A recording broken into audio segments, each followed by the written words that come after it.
A trigger warning for those listening to this latest episode. Please note that this episode contains content surrounding trauma, self-harm, and PTSD.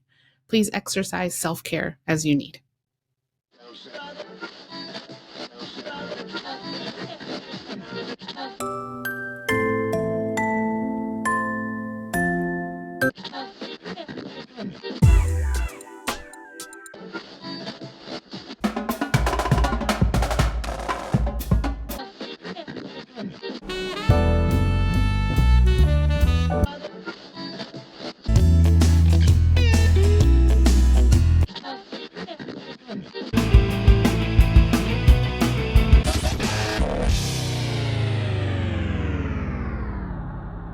Hey everybody, welcome to another episode of A Life in Six Songs and another season. Our sophomore album is out now. I'm joined by my co-hosts as always, Carolina and Raza. Hey.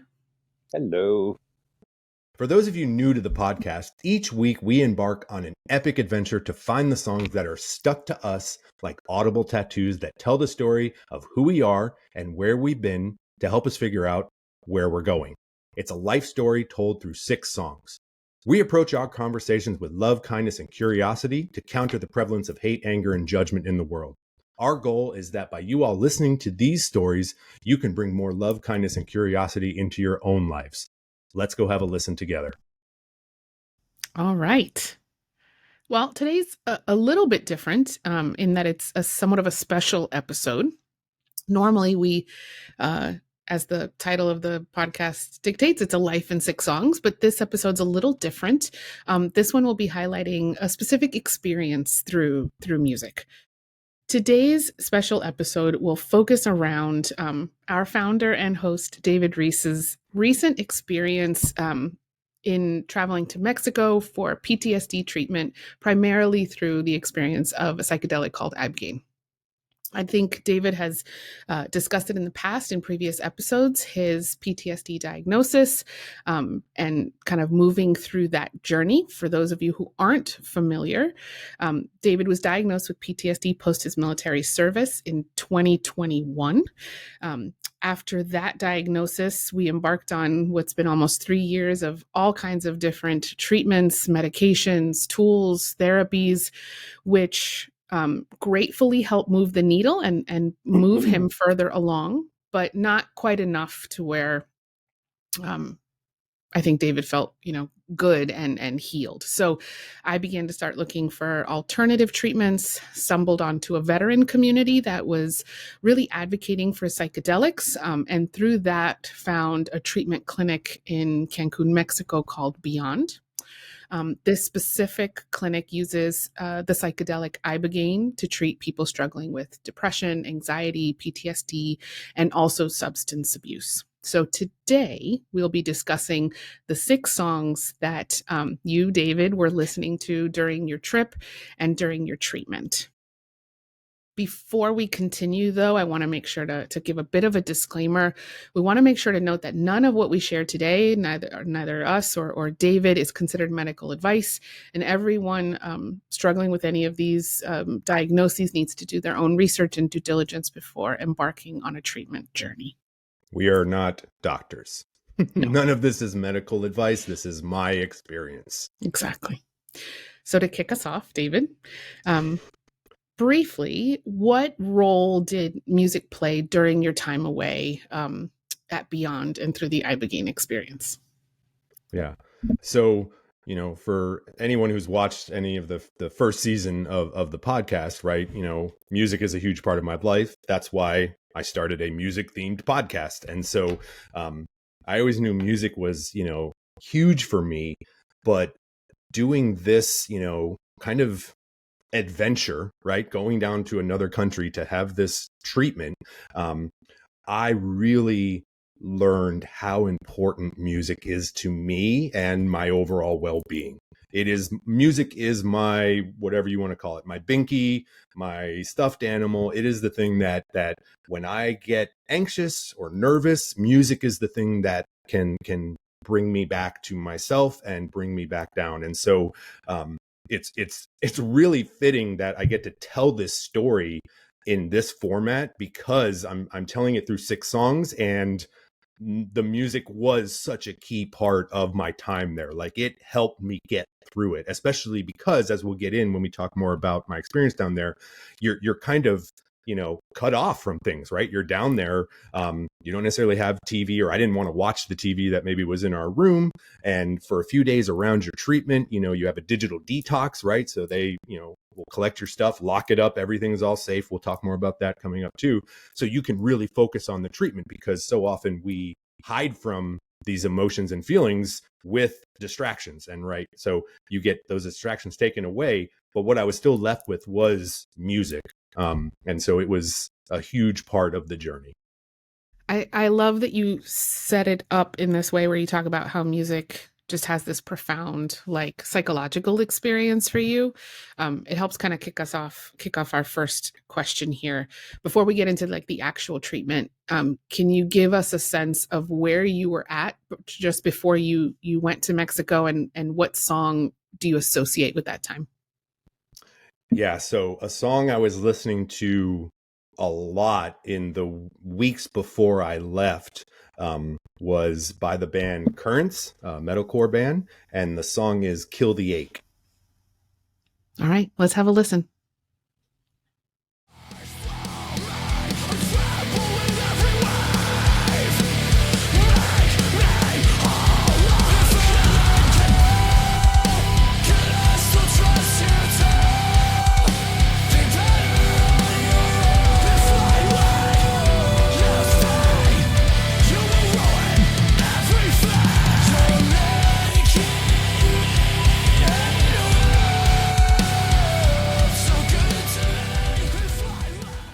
I remember you talking to me about this song quite a bit when you sort of discovered it. You would kind of go upstairs and like disappear into some music for a bit.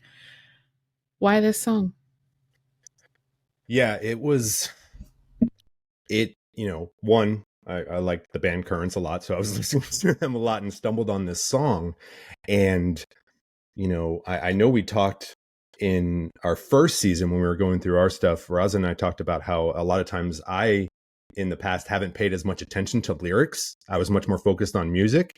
And I think in a lot of ways, it was because of the anxiety, depression, and PTSD. I just sort of like focused in on the music and didn't really want to listen to the lyrics as much, in ways, almost like a protective way. And this was one that just hit, and like one of those songs where every line is just perfect for me and my experience, right? Especially, there's a part in the song where the singer is sort of talking to somebody else, and he says, like, if I let you stay, you're going to ruin everything.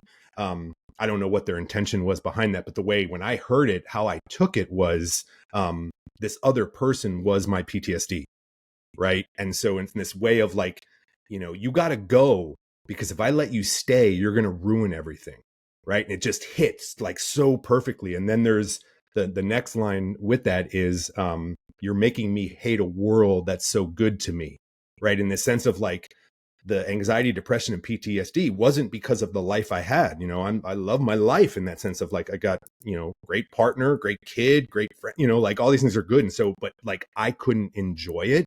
And so this song just kind of hits in that way of just so perfect. And like it says, the name of the song, the last line, I live to kill the ache, right? That's how it felt for so long, that I was just, my existence was just to fight through this, right?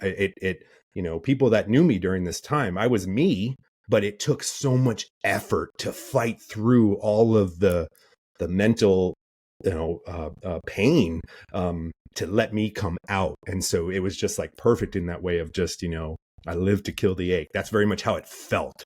I think this is just a great song that captures, depression or anxiety and things like that, that it's like, it just feels like that's your whole job, is just, you're living to kill the ache for another day.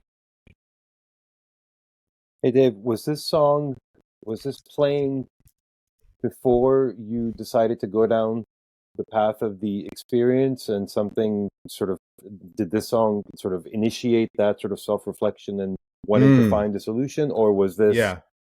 like, was it completely random and this song started you down a specific path, or was this Yeah, I think were it you was. yeah. I think it was more of the second. It wasn't like we had found the treatment center in Cancun, and Okay. then once we signed up, I found this song. It was more the other way. The song Oh came wow. Okay. first, but it was kind of right in sequence with it, I would say. Like they very much kind of lined up. Once I kind of had this song and I kind of really connected to it, it enabled me to kind of like talk a little bit clearer about what I was feeling in ways. It just kind of captured it so much. And so, yeah, it was kind of like, and like Carolina said, it was my comfort song for so long, you know, like we say, like, you know, a lot of people, especially with like metal music, right? It's like, why do you want to listen to that? It's all yelly and screaming. It's like, well, this is why, because that's what I felt like inside. So here's someone that gets me, right? So I can listen to it and go, yes, that is exactly how I feel. And I feel like I got this buddy, you know, with me. And so, yeah, once I found the song, or like once I, you know, because like I said, I've been listening to the Currents for a couple of years. But, you know, I came across this song and I just happened to start paying attention more to lyrics. I think because we were doing this podcast, right? We had done the first episode and people were talking about lyrics. So I started to pay a little bit more attention to the lyrics of the music I was listening to. And yeah, when I heard this, I was just like, oh, that's perfect. And so, yeah, it was my comfort. Like Carolina said, I would listen to it like on repeat numerous times. And that would kind of, whew, okay, I'm not alone. It almost sounds to me like the culmination of all of season one, and while you were processing that and processing everyone else's sort of, while you were processing how all of our interviewees processed their relationship with music, Mm-hmm. you know, like a band like this, like Currents, that's something that you've already been paying attention to and was on your radar. All of a sudden, boom, something happens, and by some osmosis, Yeah. a song that you may have already heard just hits differently now all of a sudden, and it sort of starts you down the path. Yeah, So absolutely. And I would say like, you know, people through all of my treatments, right, for the years, every time I would go to a new group or a new individual therapy or something like that, everyone was always telling me how much courage it took to come, right? And, you know, it take a lot of courage. And so, you know, and I could never feel that, right? It just didn't feel like this. I felt terrible. I was just, I was sort of giving up in a sense. I'm just like, whatever's next, fine, I'll go, and just fine, let's do it, right? And I see now, you know, kind of being on the other side of all of this treatment, that, you know, it did take a lot of courage every time, right? It took courage to, you know, reach out to you, Raza, in the beginning of all this and say, hey, I got this diagnosis, and you had experience working with vets on, you know, disability claims and things, and you helped me talk me through that. And then starting this podcast, right? That took courage. I had the idea, but it was like, no, again, it was always me there. I just had to fight through so much muck and stuff to get out there, but I was able to do enough to do these things that kept inspiring me to keep fighting, right? I think once we got this podcast and we started to talk to people, and I was like, this is amazing. This is what I love doing this. It's so great. I want to get better, right? And that very much kept me going. So yeah, absolutely. Roz, I really like how you sort of tied it in with like processing of stories and storytelling and through music. Cause I really think, I don't know, David, correct me if I'm like wrong, but I really think music helps you process things. And I say that to put it in somewhat of a timeline context here. David was still undergoing lots of, you know, different therapies and meds and things, but like we said, it wasn't working enough. And this treatment to us felt like a Hail Mary, like if this doesn't work, I don't know what else we have left, right? So that's big to process, and getting yourself ready to go do something in another country that feels scary, away from your family, away from your kid, away from your, you know, your life. I don't know, David, did this song help get you ready, like process to sort of let that PTSD finally go? Yeah, no, I think that's a good way to kind of summarize what I was trying to say before. I think in that way of like all of these things beforehand were steps towards it, right? It wasn't like there was everything before and then I went down to Mexico and did this treatment and like everything changed. It was a process beforehand. And as I was going through all of the treatments over these years, like we said, it would move the needle a little bit. After I'd finished some 12-week group on, whatever it was, managing emotions or something like that, I feel a little bit better. I'm like, okay. But then real quick, it would just kind of come right back. And I would get so angry and frustrated and be like, no one's able to help. None of this is working. Now being on the other side and having gone down to Mexico in this Hail Mary attempt, I realized how all of those things I did were all steps that helped me be as prepared and ready for this Hail Mary to be as successful as it was. Right. So I think if I could talk to anyone out there who is at some point in where I was in my journey, if you just started to get help or you just started to contact the VA and your first thing and you're frustrated as all hell, just keep going. Keep saying yes. At the end of something, if they're like, what do you want to do next? We have this other group for this. Just say yes. Keep going, because all of it is building towards healing. It might not feel like it in the moment, but it is. And I wasn't able to see it during, but now being more healed, I'm able to look back and realize that. So just keep going. All right. So you've kept going. You decide to go, right? We decide to embark on this journey. Tell us about heading to Cancun. Tell us about arriving at Beōnd at the clinic. I know you when you fly and you always have headphones on. So what song did you associate with that experience of just going? Yeah. So I was listening to pretty much most of the time in my travels down, predominantly Less Than Jake. They're a ska punk band from Gainesville, Florida. They were there when I was a student there. My band's never played with them, I don't think. I can't remember, but we were definitely playing the same places a lot, and definitely awesome. And it was from their album In With the Out Crowd. Really, the whole album spoke to me, but specifically this song, Hopeless Case. Let's take a listen. Truth is that I'm self-destructive, I'm insecure, I'm out of focus. The truth is that I've had enough, but you still have me. You don't see me that way. You hear the words that I say. You just tell me my heart's in the right place. It's the world that's confused, and it's never too late to save the hopeless kid. Yeah. What about this song helped you as you were embarking on this journey? Yeah, I know I said it about the current song that it's like every word sort of feels perfect. I think this one is even more so. And the perfect song for on the travel down there, right? I've left you guys. I'm on this flight. It's the Hail Mary going to another country. And like I talked about, with the previous song, there had been so many steps along the way of trying to get help. And there was so many people involved in that, right?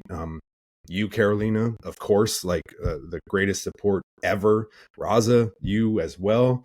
So many people along in my journey. Linnea at Georgetown, Corey, Marcia, Terry. So many people that you've got the list in front of you, Carolina. Did I miss someone that's on the list? I'm having a little trouble thinking clearly right now. No, you have everyone. All of like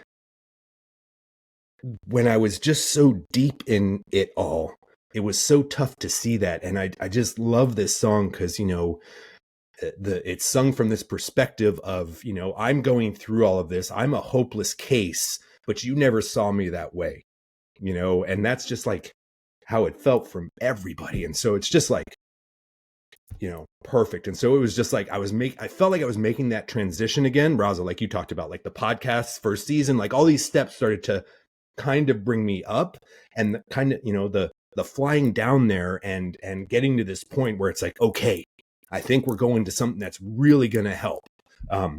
It just made me like be able to see everybody that was always there for me, cheering me on and helping no matter how bad I was. So, yeah.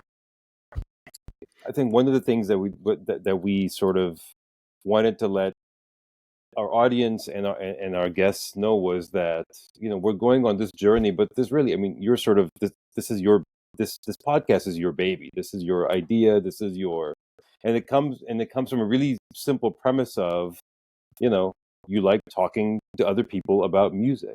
It's as simple as Right. that. Right. So I think when in speaking about the last song and then transitioning into this, it really was that simple. To see your journey with season one and how you look at music and things, and even now in this really sort of critical and significant moment. I mean, music is the sort of anchor that's tying you down. That's the bookmark that you're using. So it is really cool to see that. Yeah, And absolutely. yeah. And like I said, I've been a Less Than Jake fan ever since I was in college in Gainesville and seeing them. It was like, I was like, this band is fun. It's awesome. Their songs are, they have their silly songs, but they also have these kind of deep songs. They really capture that experience of like, college age, coming of adulthood angst and confusion. And what am I doing? And I'm told to do this, but it doesn't feel right. And these types of things.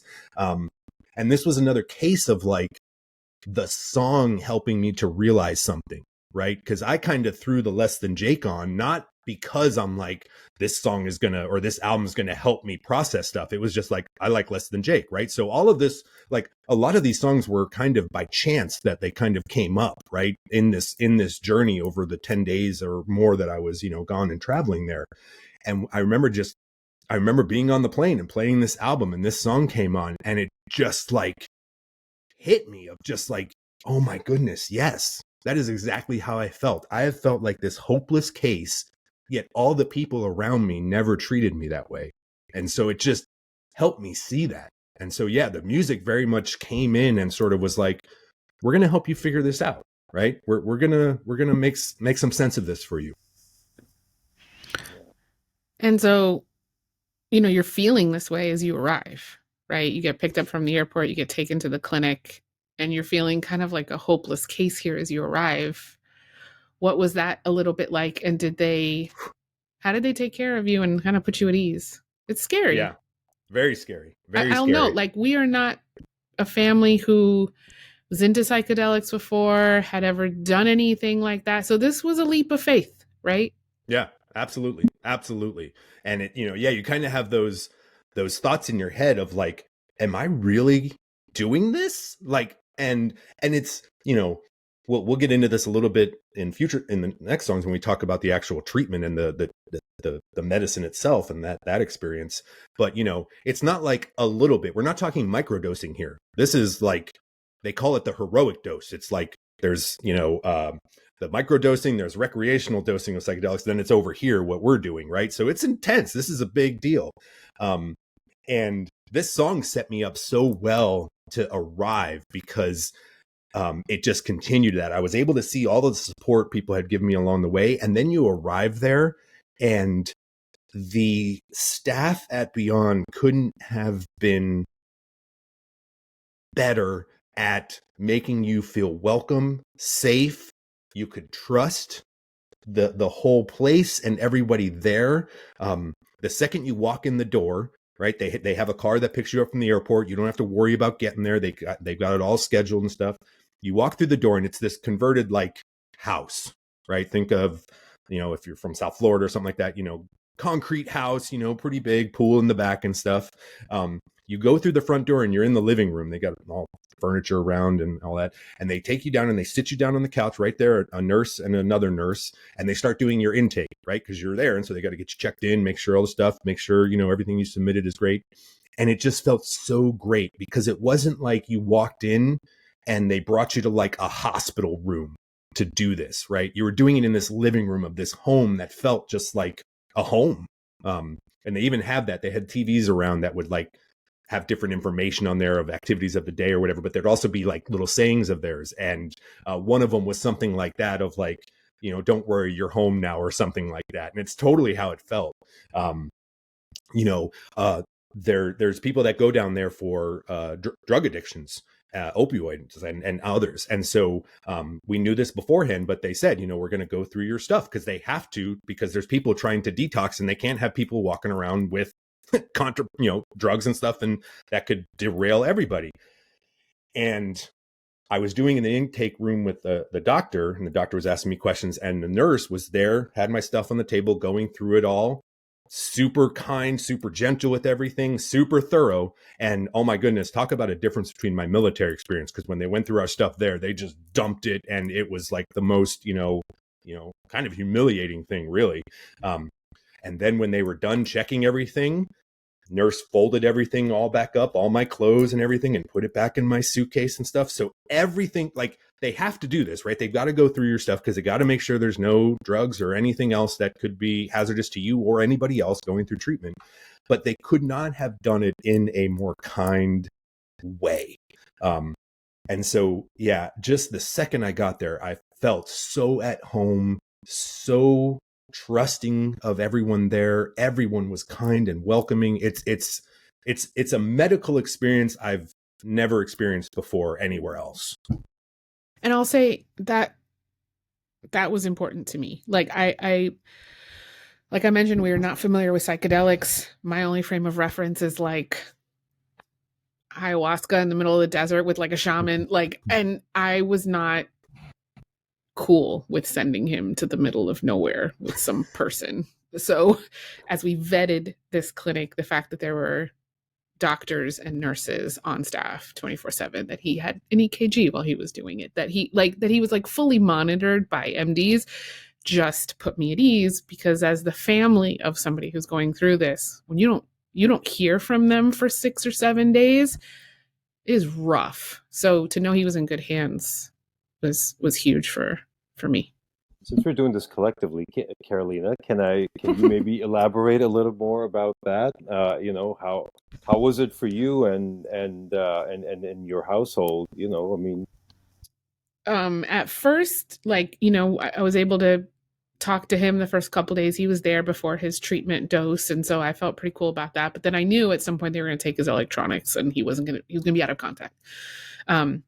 And the clinic did do an amazing job of keeping me posted that during the treatment, which is about 12 hours. They let me know when he started. They let me know when he was halfway through, and they let me know when he was done, said he was stable. He was, in good health. Everything went well.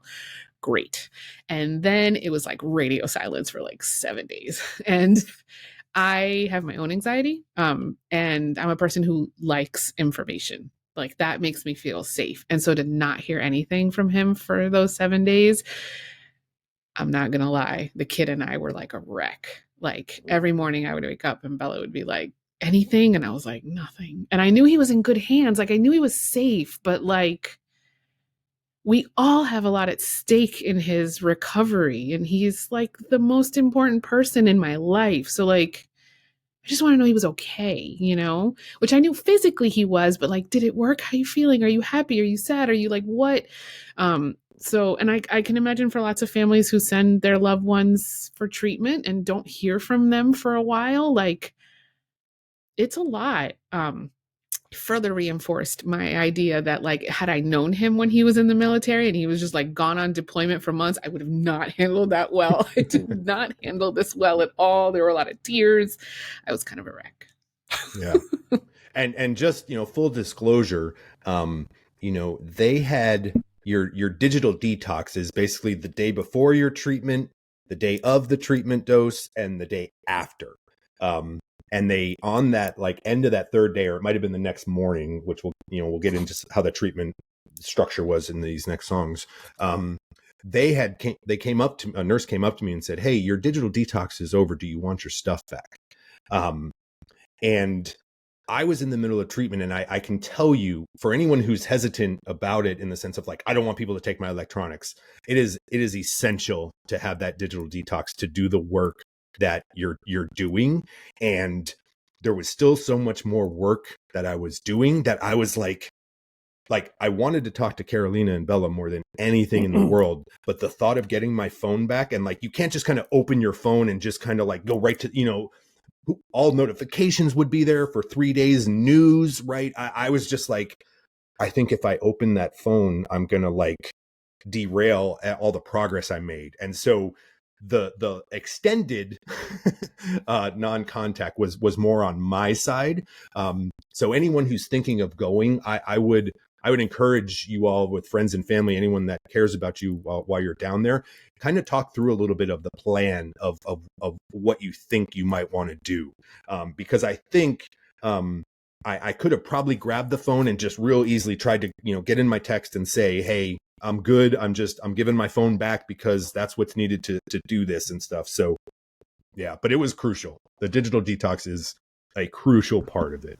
You're trying to break, what you're basically doing is breaking deep subconscious habits, really, of the way you're thinking and all these kinds of things that, is what anxiety, depression, and PTSD is. And you've got to kind of cut off from all of that. Yeah. I read somewhere very recently, just to that digital detox point. It's our brains weren't meant to process the amount of information that we have access to. I think someone said something along the lines of, it's an organ that up until the last maybe few hundred years ago was basically designed to gather food and use your five senses. Right. And worry about the 40 or 50 people in your little community, right? Yeah. Yeah, exactly. And now in the palm of our hands, we have all the information that was ever made available at any time in any place. Exactly. And we're just not, I totally get it when you say, the digital detox is a big part of just erasing bad habits and sort of starting fresh. Yeah. And I would encourage people, anybody who's on their own treatment journey, if you're maybe not at the point where you're booking your ticket to Mexico, but you're doing treatment, you're doing talk therapy or something like that, I would encourage you to do whatever digital detox you might be able to, right? Kind of get off social media or kind of stop following some of the things, like, and it was tough because for me, in these years before going, when I was kind of at my worst and, depressed and everything like that, and I could barely get off the couch on certain days, I would be like, well, the least I can do is stay informed. So I would just have the news on all day. Right. But because it felt like I was at least doing something, right? I can't be maybe out there making a difference or, teaching or whatever because of what I was going through, but I can at least be informed. And I think that really just did not help me at all. Right. Because I was just refilling of like, yeah, there's all kinds of stuff to be anxious about. And the world is a constant threat, right? Which is, how I felt. So yeah, digital detox, highly recommend. Well, and I think for me, I got really used to being able to reach him whenever I needed. And when he was at his worst. Yeah. I'm just right there on the couch. You knew exactly where I was. Well, yes, but at your worst, when you were having like persistent suicidal ideations, right, and I needed to leave the house, being able to reach him meant I knew he was alive and that he was safe. Absolutely. And that he hadn't done something catastrophic that he couldn't take back. Right. And there were times where I couldn't reach you that I was in a full-blown panic. Like, that's it. It's over. I need to send police for a wellness check. Like it was that hard. So then to give me like 6 or 7 days where I couldn't reach him at all, I was like, just lose my mind. And again, not because you didn't think I was physically safe. You knew the place. You knew I was good. You're contained in this building. You're safe. You're fed. There's wonderful staff. But you get so used to doing that when you can, it feels off. And yeah, just to kind of say that too, of like, kind of the full disclosure thing, because part of this is also, telling the story is about doing this treatment, but it's also about, keeping these feelings and thoughts and depression and everything like that, not keeping them hidden. And I think I did a good, well, not a good job, but I definitely kept some stuff hidden. I downplayed a lot because I knew it was scary. And I think I was downplaying it to myself at times too, but there were definite days where when I was at my lowest, where the predominant thought in my head all day was wanting to take my life, having this vision of getting a gun and, doing it. And for the longest time before I actually got the diagnosis and things, and they're like, are you having any suicidal thoughts? And I was like, no, because I wasn't like thinking about it to plan it and do it. Right. but I was sort of like, for lack of a better word, fantasizing about it, right? And now I understand more that suicidal ideation, what it means. You're basically, you're in such pain that the thought of going on day after day like this is so much that your brain, you start just envisioning ending it because it keeps you going. Like, like, well, I could always stop this, right? And so if you are someone out there who's listening to this and you're having any of those types of thoughts, even if it's just a little vision of a dream or like kind of thing of like, you just imagine, yeah, I could get a gun and put it, to my head, that's suicidal ideation. Okay. And, please go talk to somebody. There's plenty of people out there that can help, and it does get better. I didn't believe it a few years ago, but you stick with it, it can get better. Would you be okay sharing up until when those types of ideations were like you were having those types of thoughts? Up until my treatment at Beōnd. Oh wow. Yeah. I mean, much So less this so. wasn't something that like while you were deployed or right after you were discharged. Yeah, no, they actually, those kinds of thoughts, and here, and that's a really good question too, because it gets at something else that we see. Veterans specifically with this, but anyone who's experiencing it, you start to you gaslight yourself in the sense of you doubt what you're feeling, and you're like, well, no, I shouldn't feel this way because this didn't happen to me. I had this saying that we define trauma as anything worse than what happened to me, right? So whatever happened to me is not trauma. It's whatever is more than that, because we can always imagine someone worse off or having a worse experience. And as veterans, this is like just on steroids, right? This idea, because it's always about like, don't complain, suck it up and all these types of things. And so it's always that thing of like, no. You got to put on the good face and drive on and suck it up and stuff like that. And so I doubted myself for a long time. I was like, I can't have PTSD.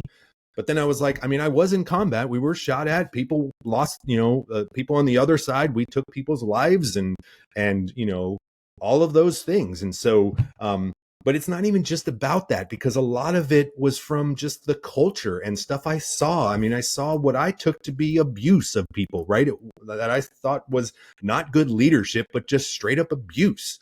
And so it's all of that together.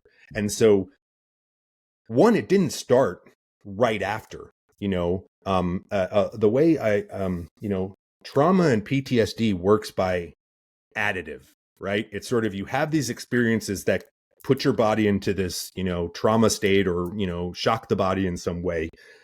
You don't automatically go right into it, right? You can, but it's as you keep trying to go through life, like go back to what I was saying in the beginning of it was always me there, but I'd have to like fight to get through all of this. It's that process over time that wears you down to the point where your body's just out of energy and it can't keep doing that. So, I would say the suicidal ideation, kind of started maybe, 5 or 6 years ago, probably as I got into grad school. Not so much during my master's degree, but when I graduated from my master's at Oregon and we moved to the DC area to start my PhD at Georgetown, I think that's where things really started to kind of go down for me. And I think partly too is I started to make my research veterans issues. And so I think in a way it kind of brought all that stuff back up, and I was talking about it all and giving talks to, lectures to groups and being this sort of person who's talking about veteran trauma and, veteran issues and all these types of things and military training and how it contributes to this and things. But I wasn't dealing with it in any type of like mental health way. And so I think that whole process of talking about it kind of re-brought it up and kept it fresh in my body in a sense, because that was like a breaking point, right? I was in my third year of my PhD, and I was just, every semester was getting worse than the next. I was writing just horrible papers, just putting down words to turn something in. I was on probation for that last semester. Like if I don't turn things around, this is, you're not gonna be able to stick around. And I was just every semester I was like, all right, I just need to put my head down and work even harder to do it, which was just reinforcing all of the issues and making the issues worse, right? Because I was also doing all the negative talk of like, God, you gotta suck it up, come on, make it happen. And so I ended up leaving the PhD. I remember Carolina and I were in the car, and she had picked me up from the train in Arlington, and driving me back home, and we were in the driveway of there, and I was just in a terrible spot, and Carolina just said, "You don't have to keep doing this."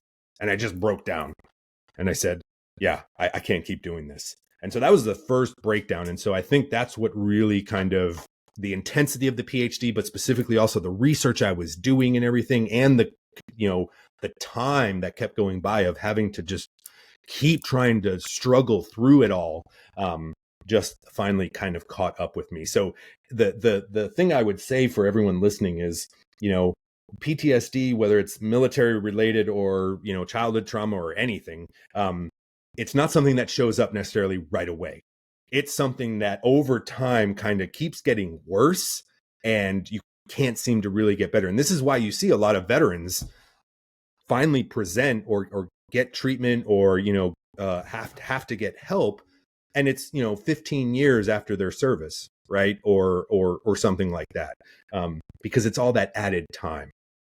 But yeah, go back to the question, the suicidal ideation was definitely stayed up until, I went to Beōnd. It started to get a little bit less, like we said, with everything, with the podcast going and these other things. I started to kind of, felt like I was like coming up above water a little bit. And I'm like, okay, I can get there. And so it would wane a little bit, but always still there.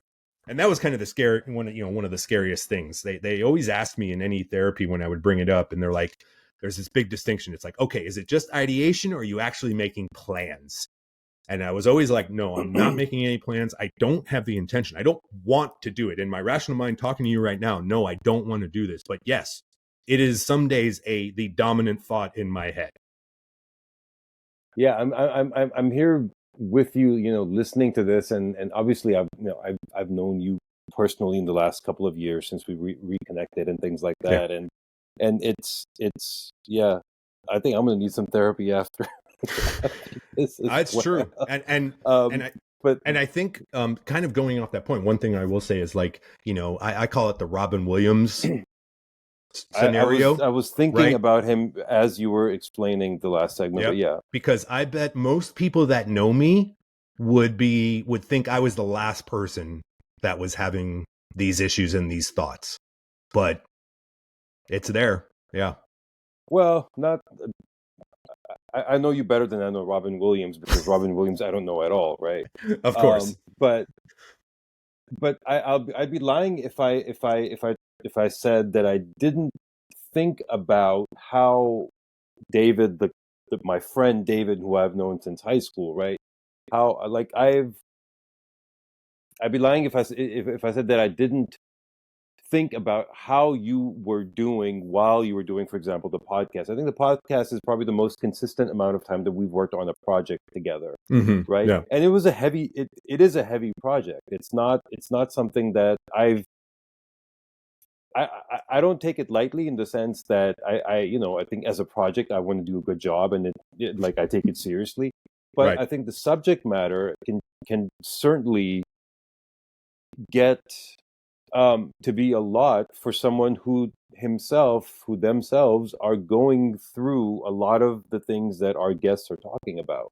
Yeah. Right. Like we've had veterans on this show. We've had all manner of guests. Like we always try to go for a diverse crowd, but yeah. We are go back and watch season 1, everybody.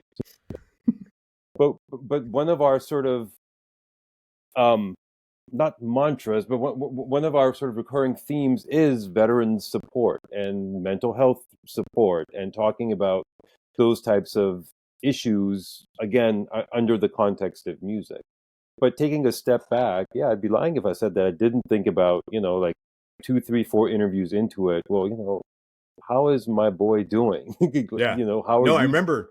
Yeah, you both of you would do it. You would be always checking on me. I'd be like, all right, yeah, I'm going to get this episode edited and up tomorrow, and I've got some clips going. And you were always both like, yeah, it's cool. If it takes a little bit longer, it's okay. There's no rush. You both were always looking out for me, and you weren't wrong in that, because like I said, I could be me, but it just took so much damn energy that after we would record an episode, like in season 1, I was pretty much done for the rest of the day.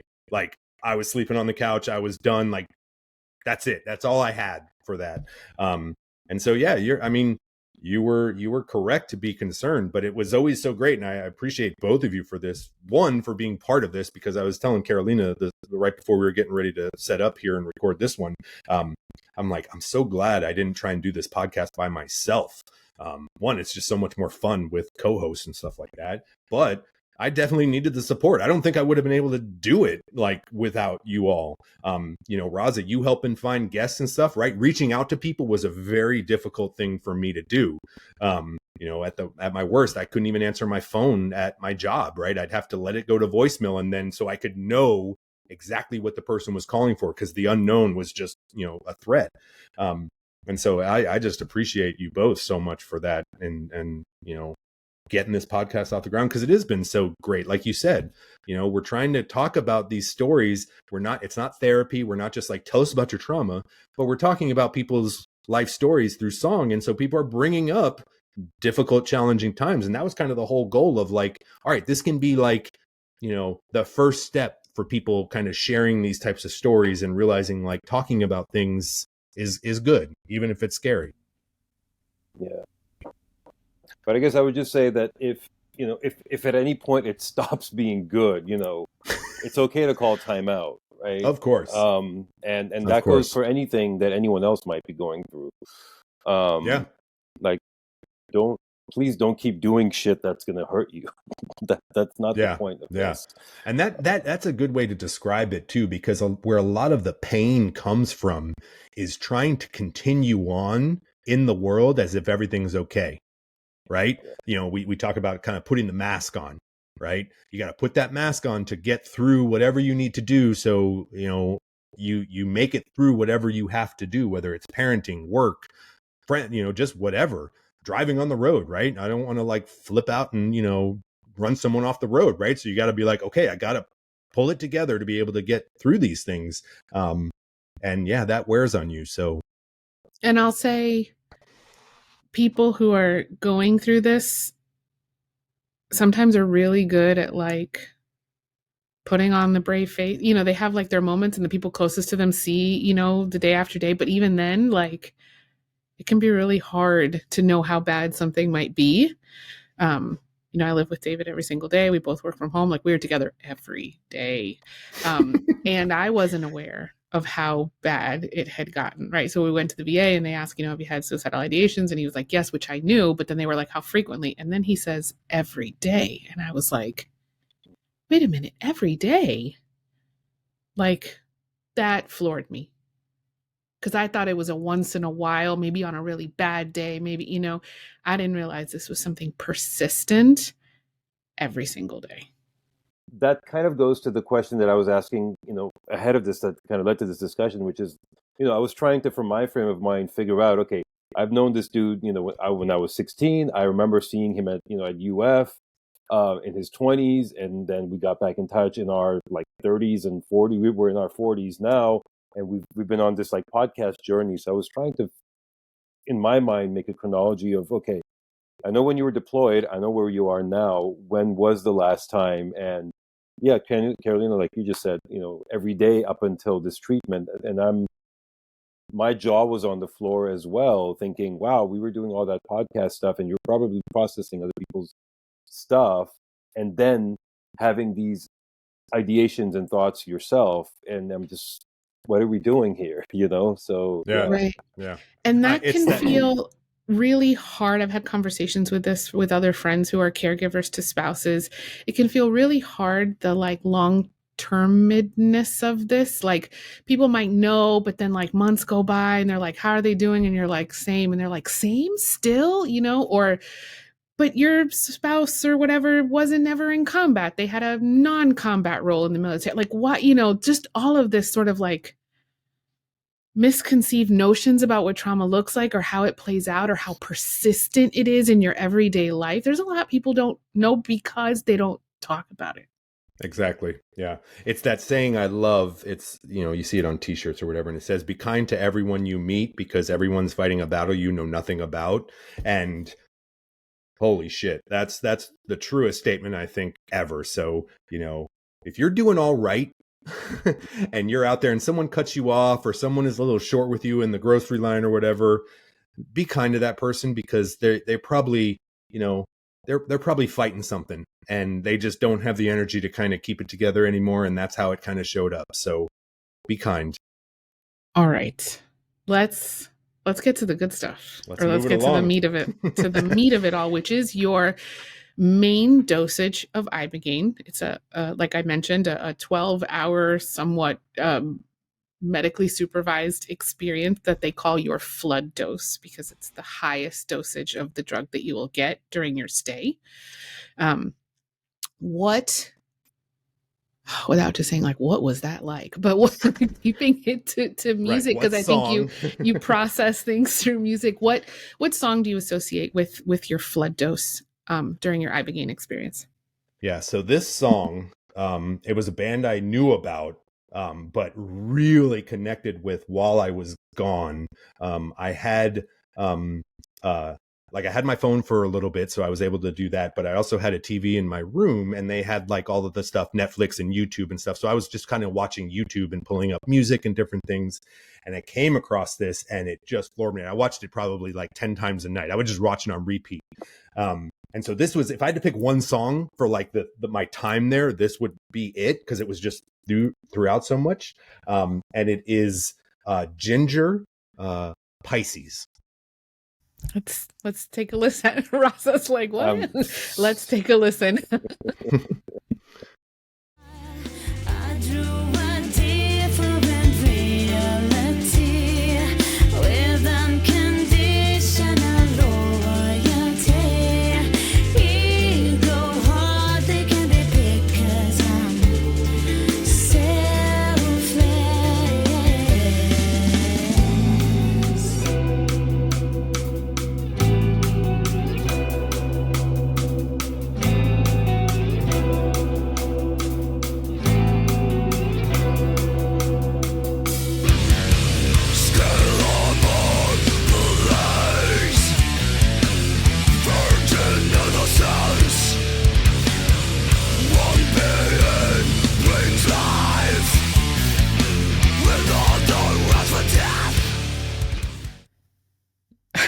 While you two are rocking out listening to it. If you are watching this podcast episode on YouTube, you obviously probably see a clip of the video, which you can see the singer. If you are solely listening to this podcast, you should know that the singer, both the traditional singing and the screaming, is the same person. It is this woman. Yeah.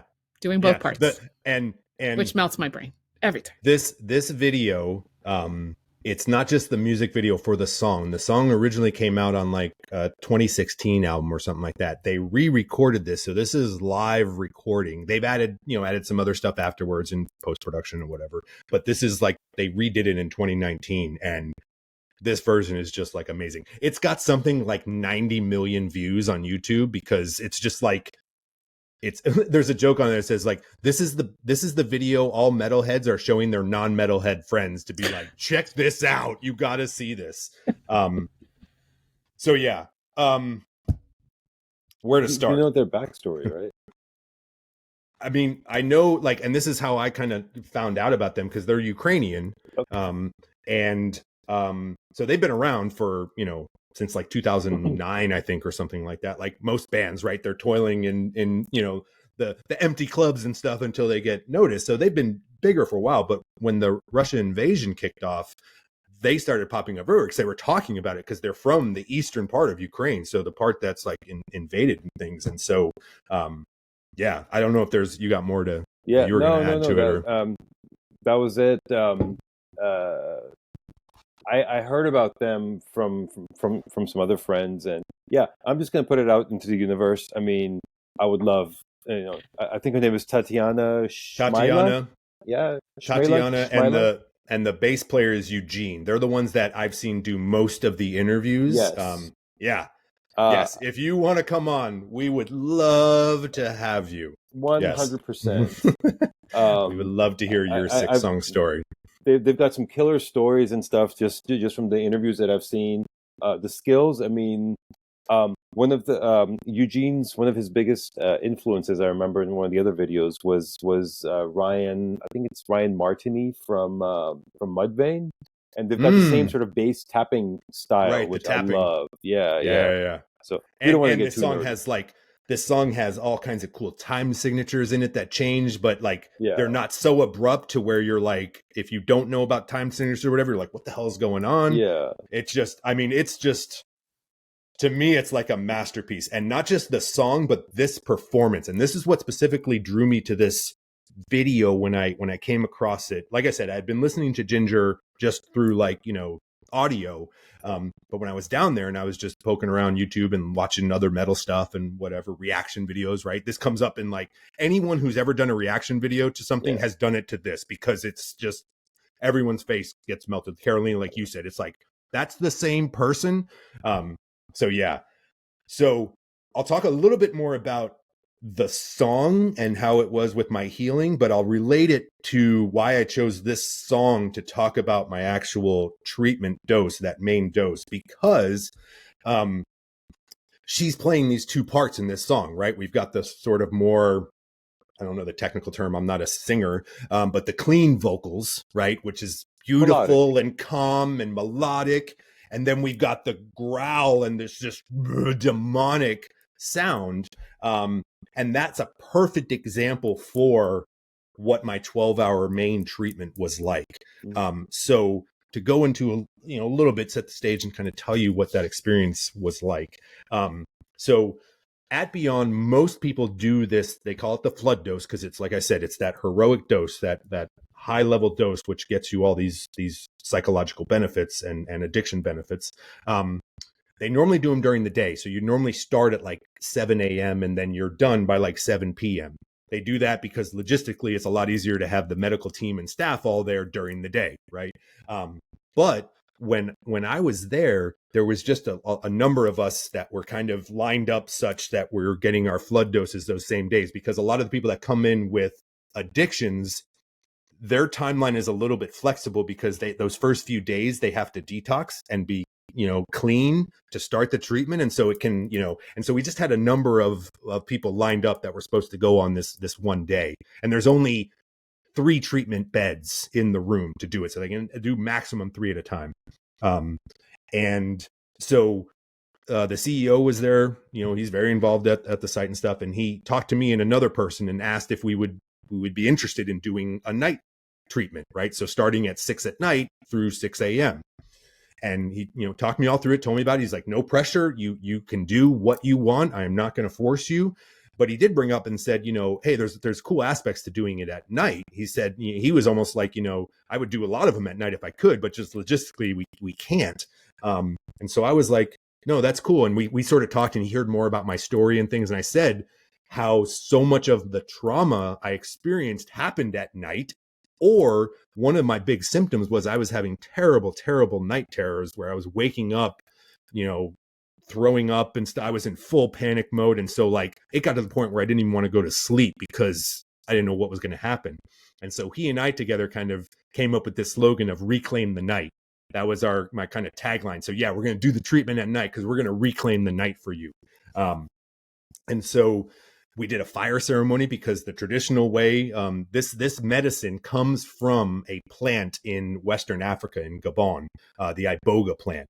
And the people there have been using it for thousands of years. And when they do their ceremonies, they do it at night because they have a whole fire ceremony and then go into the treatment. So when they do them at night at Beōnd, they kind of recreate that. So there's a fire ceremony and we did the thing. We go into the treatment room. Like I said before, this is some of the best like medical care I've gotten, in the sense of you didn't feel like just a piece of meat that they were trying to just, either crack open and fix whatever was wrong or something. There's a spiritual kind of human emotional component too. So you go into the treatment room, you get on, it's a regular hospital bed with hospital monitors and stuff. Like we said, they hook you up to the EKG and everything like that. They're monitoring that all the time. It's one of the risks of the medicine. They have to monitor your EKG. They can control it with things, but you have to monitor it. And you get ready, and then they come over, and they have there it comes in like a capsule form. The powder's in like the capsule, but they bring it on this like, slice of wood with a flower, and it's like the lighting is real low, so it has this very kind of like ceremonial aspect to it. You take the meds, water, you lay back in the bed, and then they give you you have headphones on. And anyone who's been remotely familiar with psychedelics in any way, this has been going on for since the 60s and stuff in the US with this of like your what the psychedelic does is it gets you out of your rational conscious mind up here and allows you to get into that subconscious part of your brain and stuff. And the way that you help that along is by cutting off some of your normal senses. So you have headphones on. They have a playlist that they play through. It's got different kinds of what you would almost think of as psychedelic music, but also some traditional Gabon music in there too, calling back to where this plant came from. You have an eye mask that you pull down, so it just is like a blackout mask.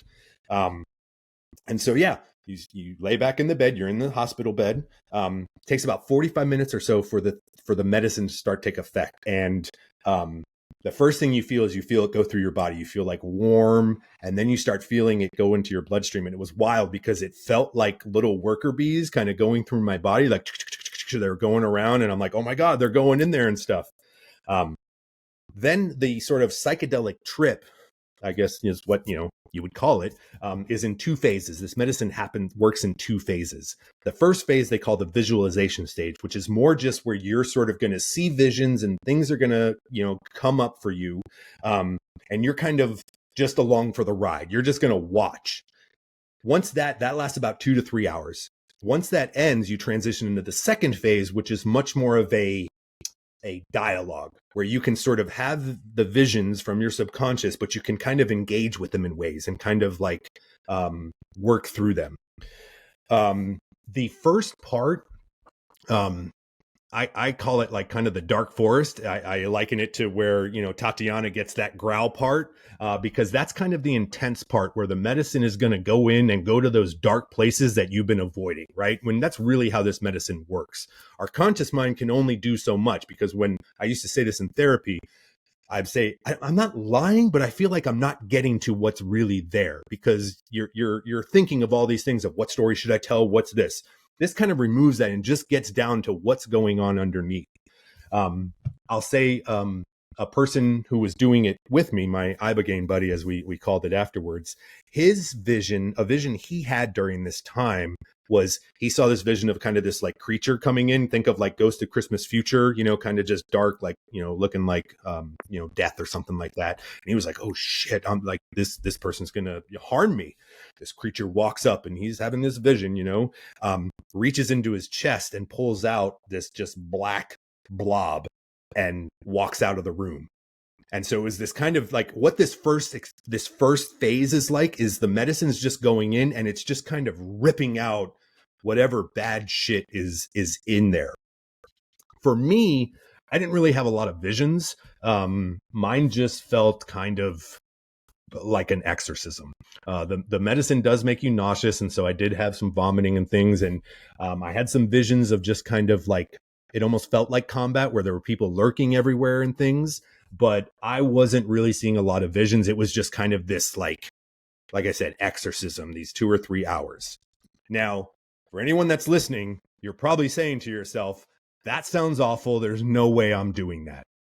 And I would agree with you, right? If someone had told me that like before, I might have been like, oh, I'm not so sure about this. However, that's the whole reason why you're there, right? You have this sense of like, this medicine is able to get in there and get to what you haven't been able to get through in the traditional talk therapy. The good thing though is once that phase ends, I had, it was this chaotic kind of experience, cacophony of sound, and just like felt like combat and all these types of things.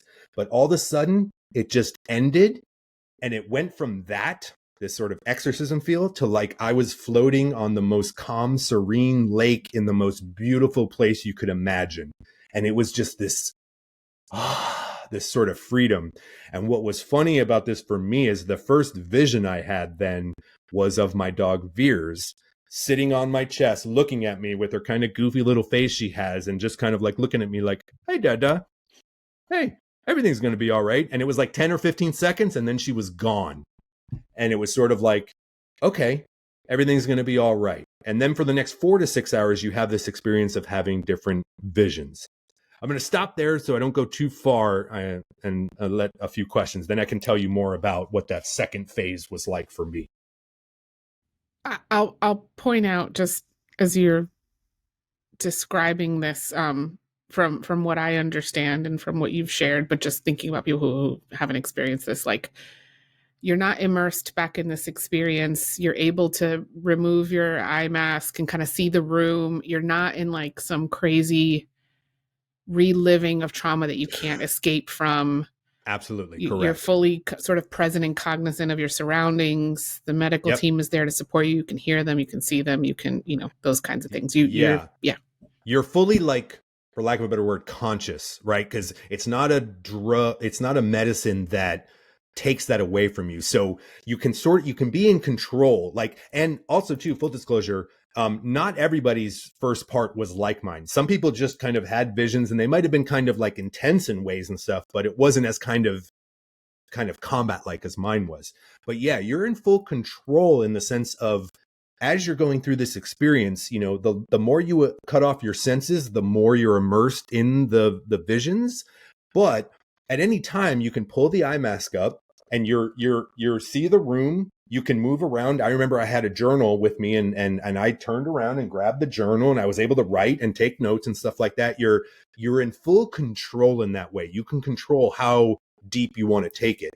And when I got into that second phase, which we can talk about, a little bit more here, I actually got into a rhythm of sort of like, okay, put the eye mask down, headphones in, lay back, let the medicine show you what it's going to show you. And then that would go on for maybe 15 or 20 minutes. It's a little hard to, have a sense of time. And then once I felt like whatever that experience was kind of ended, I'd pull my eye mask up, come back to the room, I'd pull out my notebook, take a couple notes of what I saw, and then go right back in. So yeah, you're in control. Can I ask Please do. What was the method of the medicine? Was it like an IV? Was it a pill? Was it? Yeah, so it was pills. On that tray they bring you, it's just, they look like regular capsules, like Tylenol capsules, right? The powder is inside. And so, I think I had like 10 or 12 pills for that, flood dose. So yeah, you just take it with water and it just goes. And that's why it takes about like 45 minutes for it to take effect, because it's got to go, through and process through your stomach, or however, I'm not a physiologist, but however it does that, it's got to go through that process to get into your system. So yeah, let me tell you a little bit about my experience on the second phase, which, like I said, connecting to this song, is when she's singing clean and melodic and stuff like that, this sort of peaceful, serene experience. So you do a lot of prep work beforehand while you're there at Beōnd. You have workshops every day where they were in the afternoon. They're called prep and integration workshops. So if you haven't had your treatment yet, you're doing prep work. And you're filling out stuff you want to ask the medicine, right? And the way the feeling I got from it is, you're doing this work, not because when you're there, you're sort of consciously asking the questions, but you're putting those questions into that, sort of subconscious that the medicine is going to allow you to tap into. And so, I was asking lots of questions of like, I want to know, about my military experience. What's this? Why did I join? Why, all these different types of things. And there's a saying that they have about Ibogaine, and it says, the medicine doesn't show you what you want, it shows you what you need. Right? And so you can't control the visions in the sense of, be like, I want to talk to my dad, right? And have it come up. What you can do, another guy that was there with us, he likened it to sort of like a dating app.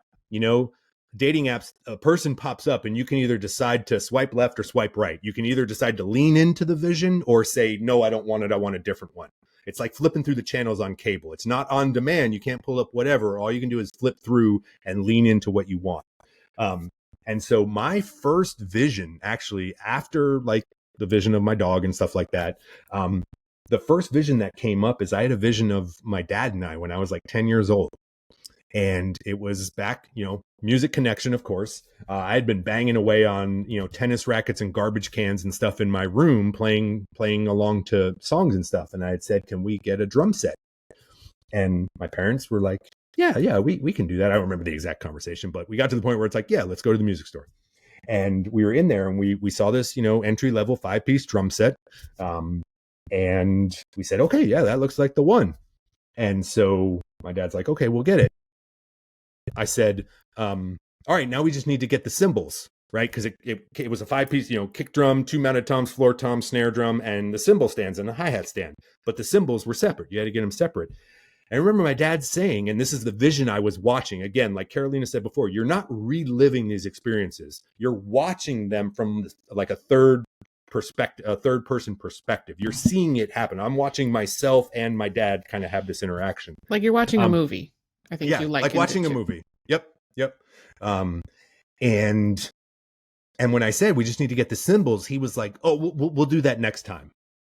And I remember being stuck in like I was watching myself, and I had this experience of being like, "Why would we get the cymbals next time?" Like I understand just saying we can't get a drum set right now, but if we're going to get the drum set, why would you not? It's like to put it to. I was like, that's like buying a guitar and say we'll just take 4 of the 6 strings for right now, and it's like.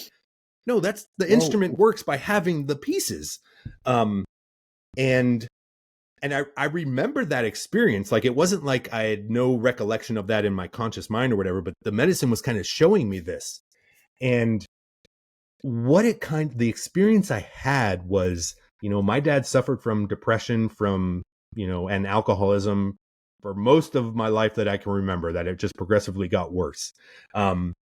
And what I realized in that moment, the experience I had as tears were running down my eyes as this was happening, was I was able to forgive him for that and a whole bunch of other stuff, because that reaction he had, this sort of like irrational sort of decision of like, because it wasn't because of money. Our family was doing well off. It wasn't, that. It seemed just this irrational decision. I was like, I know exactly what that is, because with my PTSD and anxiety and depression, I've done the same thing with our daughter, right? These irrational decisions because you're just in this protective mode. So it probably took my dad everything he had to go to the music store with me to get the drum set. But then this added decision of buying cymbals or something like that was just kind of too much. And he had to kind of just protect himself.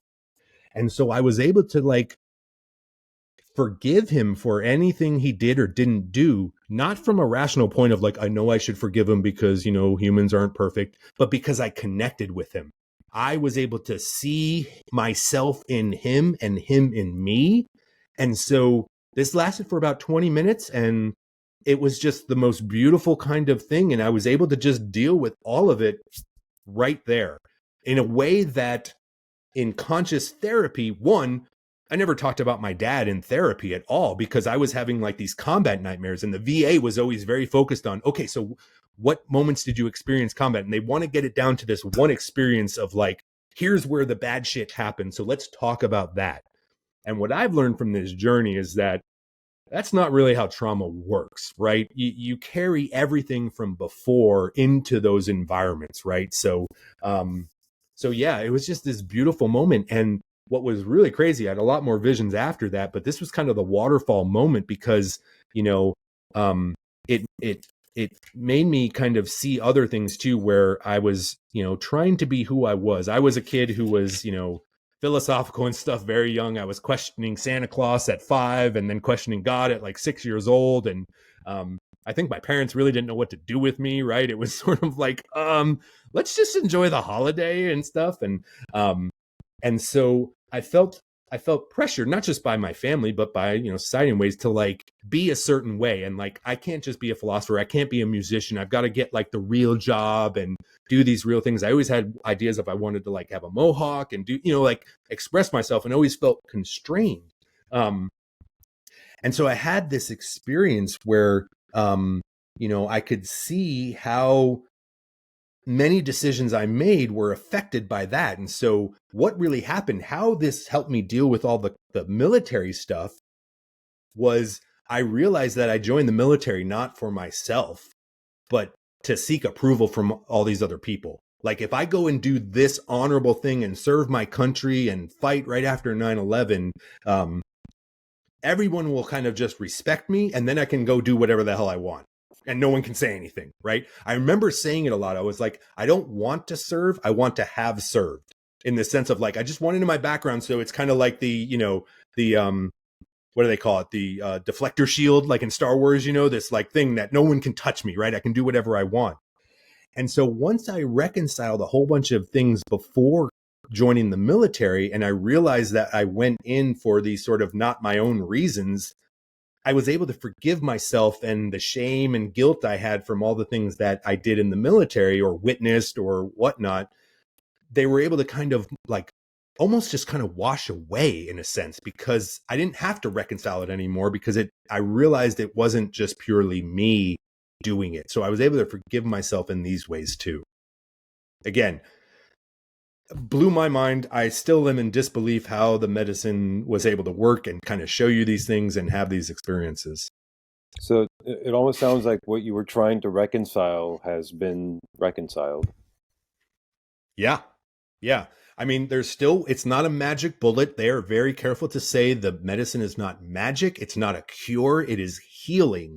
And so it's still like, I'm still me. I'm still aware of certain things. I still get angry at stuff and different things. Like I'm not some like saint now or anything, but like you said, I was able to work through and kind of process a whole bunch of things that I wasn't able to get to in sort of regular talk therapy, right? It kind of got in there deeper in the sense of like that sort of more difficult first part, feel like it just went in and kind of, I actually made a drawing of it. It's like a sink with a big clog in it, right? And the therapy is trying to pull out a hair at a time, whereas the medicine just went in and went, oh, and just ripped all of that out.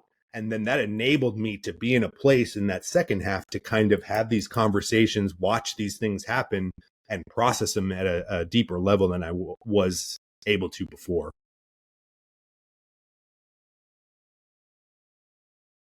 I know. I keep Watching saying mine. Raza's face process here. Yeah. If I can say, if I didn't experience it myself and someone else was telling me this story, I would be like, okay, sure. Yeah. But I was there. I experienced it. It was a life-changing experience for sure, without a doubt. And there's a lot of science that we are not prepared to discuss about what Ibogaine does to the brain, and kind of resets and gives you like neuroplasticity that you didn't have, like, and we encourage you to go do that research and read up on that. But there is actual science too. We'll post some links to a couple of articles that recently just came out about Ibogaine, and specifically veterans too, that talk a little bit about that in ways. Yeah, because there's definite science behind it. It was another one of their sayings that went up around the screens. It said, "We believe in science, but not above our compassion." Right. So this is not like psychedelics and science is over here and they leave that at the door. No, the MDs and doctors and everyone that's in here are all about the science. They're doing the research on all this. They're all of that. But there's definitely the experience of it. It is something beyond just, I went to a surgeon and they put a plate in my leg for my broken bone, right? The experience of it is something profound. Yeah.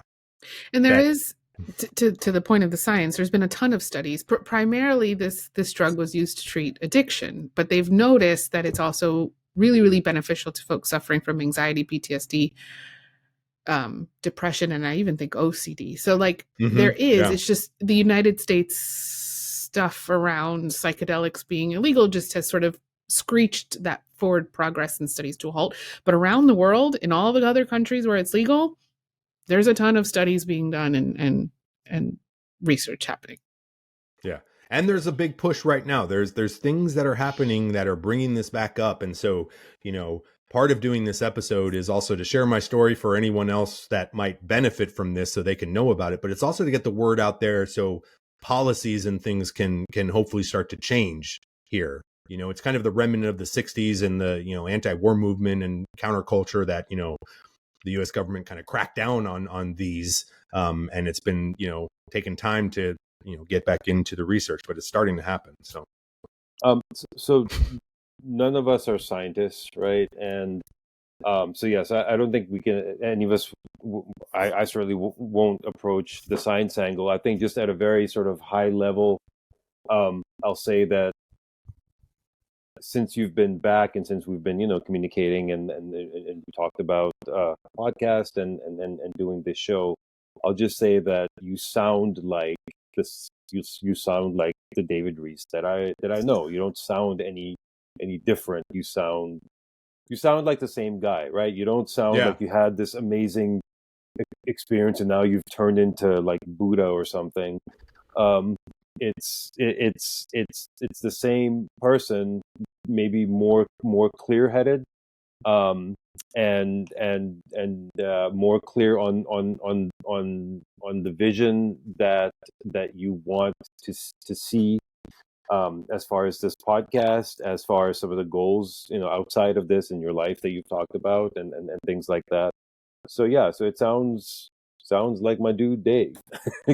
Yeah, and that was going back to like my biggest concern before going. One of the biggest things I was worried about. I wasn't worried about like the physical health side because we had read all the stuff and about their medical protocols and everything like that. So I'm like, I felt like I'm in good hands medically speaking. But yeah, I was worried about coming out on the other side. Yeah, maybe without PTSD and depression and anxiety, but also a completely different person.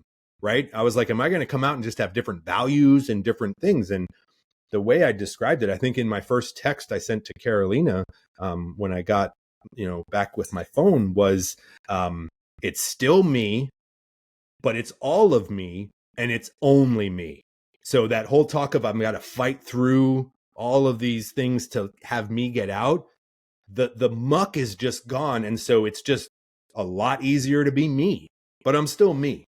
100%. Still you, yeah. Still me, 100%. Yeah.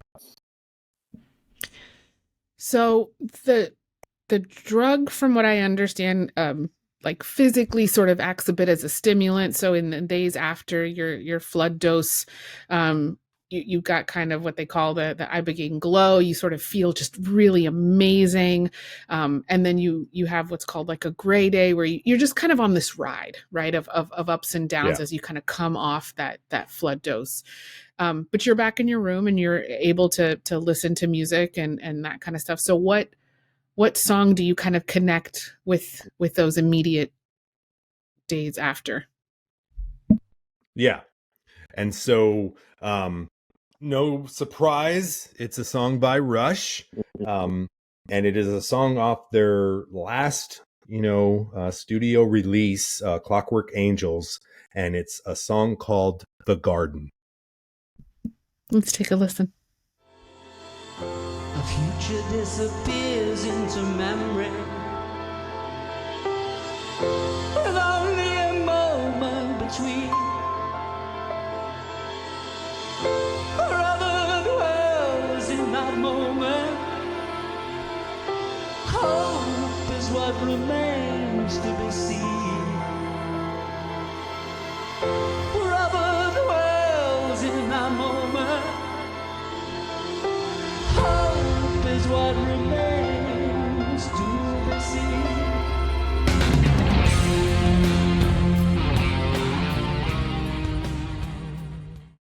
Okay, so we talked about this being a bit of a ride after your flood dose. Why this song to encapsulate that time? Yeah.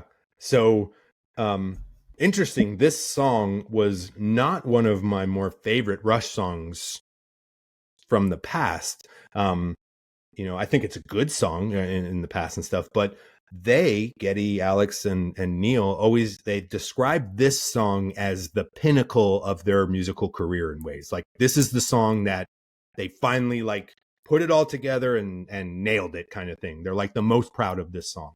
And going back to what I was saying before too, about like not really paying as much attention to lyrics in ways. With Rush a little bit more because Neil's the lyricist and I'm a drummer and I like the writing, and so I pay attention. But I think with this one, I didn't pay attention as much to the lyrics, and so it's a little bit slower. And I'm like, no, I want to rock, you know.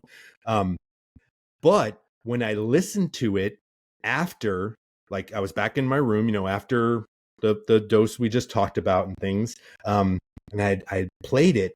It just hit so perfect, and I can understand why they're like, this is a song where we finally nailed it, because, you know, the whole idea of the garden is we're the garden, you know, in a sense. We tend to ourselves, and we've got to, you know, take care of ourselves. And there's lyrics in there that are all about like, you know, the past is a distant memory, the future is, you know, there, and all we have is this moment. And that just hits so well because, you know, depression and anxiety is basically being not in the present, right? Depression is about the past, anxiety is about the future. So when you're living with depression and anxiety, you're not here now. And when I came out of that flood dose and, you know, rode the ups and downs, but when I leveled back out, I felt so radically in the present moment that this song just, it went from being like, yeah, it's a good Rush song because it's Rush, of course, you know, to like, this is now the song of all songs. And I totally get what they mean by it, how they like nailed it in this way. So yeah, it just represents that feeling of healing, of not being stuck in the past with depression or stuck in the future of anxiety, just being in the present moment and just enjoying the present and all it can be, and not worried about what happens next, because once that gets here, it'll be the present, and you just will enjoy that or deal with it, whatever it is, and you'll tend to that garden in the present moment. You can't tend to the garden in the past or future. You can only tend to the garden right now.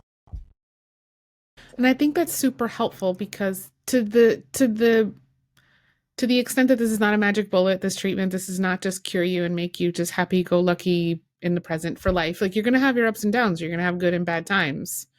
Absolutely. Do you feel like the song and whatnot kind of helps you reconcile that you'll still have good or bad days, make you feel a little more prepared for those? Yeah. And like what the song gets at of like, you know, it's only in the present. So you tend to that garden. And some days the garden might have gotten destroyed, right? Maybe nothing grow. Maybe you had a rough winter or whatever. I'm not a farmer, so I don't know all the gardening stuff, but you know, you got to deal with bad stuff. But the only thing you can do is something in the moment. Tend to the garden, right? And so yeah, it just makes me realize, and kind of, I was feeling it, but the song kind of brings that up of like, yeah, if you're fully present in the current moment you're in, you'll know what to do. A saying that would they came up of like, you know, what's the secret to kind of living your life, right?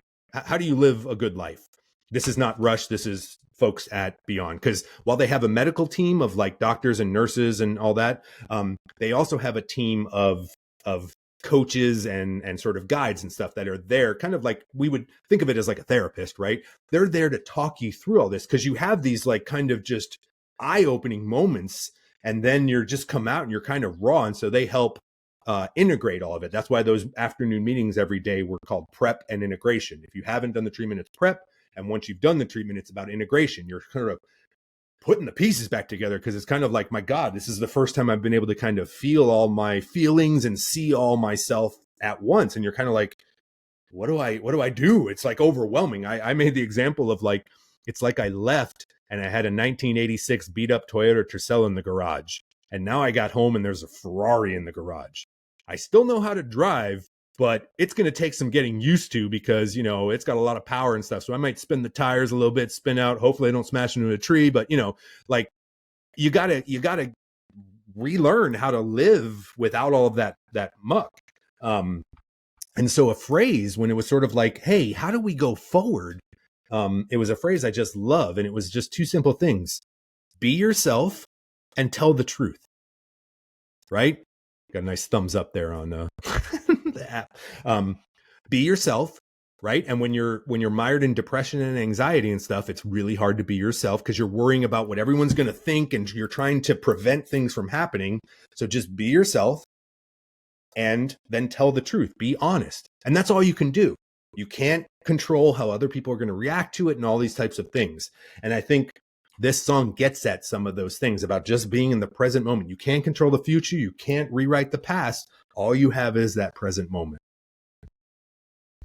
You know, the funny thing about this song is that there's a song on Use Your Illusion 1 also called The Garden. And that, if I remember, Guns N' Roses. And it's about a hallucinogenic trip. And Oh, shut up. All right, well, we've got to go back. We'll have bonus. I'll go listen to it, and then we'll have a little bonus short about. We'll talk through that song. It's Maybe got What this, are the odds?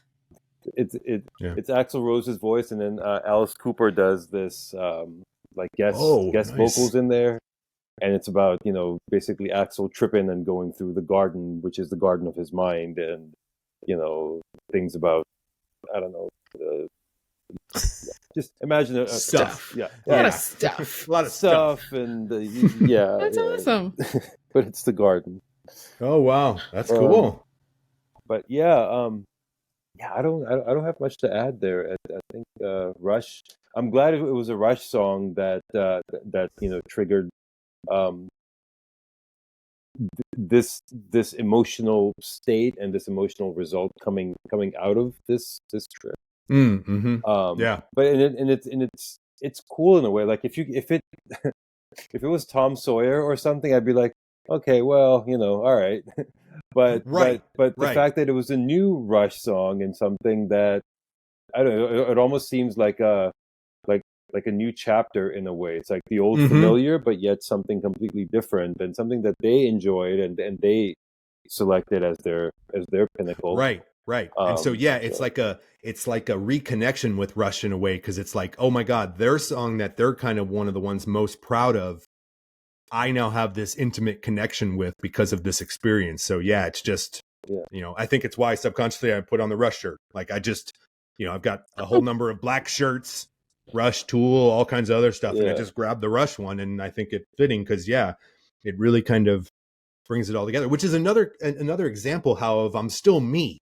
Right. I didn't come out liking all kinds of different music than I used to and stuff like that. No, if anything, I am just so much more connected to these bands, movies, books I've read. It's been me through all of this. Right. And so all of my things, all the movies I really like, I still like. And I'm just like, oh my God, yes, I like them even more because now I can fully feel them and stuff. So yeah, totally still me. Although if I go down this path and I come back loving Chinese democracy, that's not gonna be a good. Right, and that's what I was concerned with. I'm like, am I going to come out and have completely different political beliefs and all kinds of different stuff? But no, it was not that way at all. It's not. It didn't feel like it altered your mind in a sense. It allowed you to see your full mind in some way, like if that makes sense.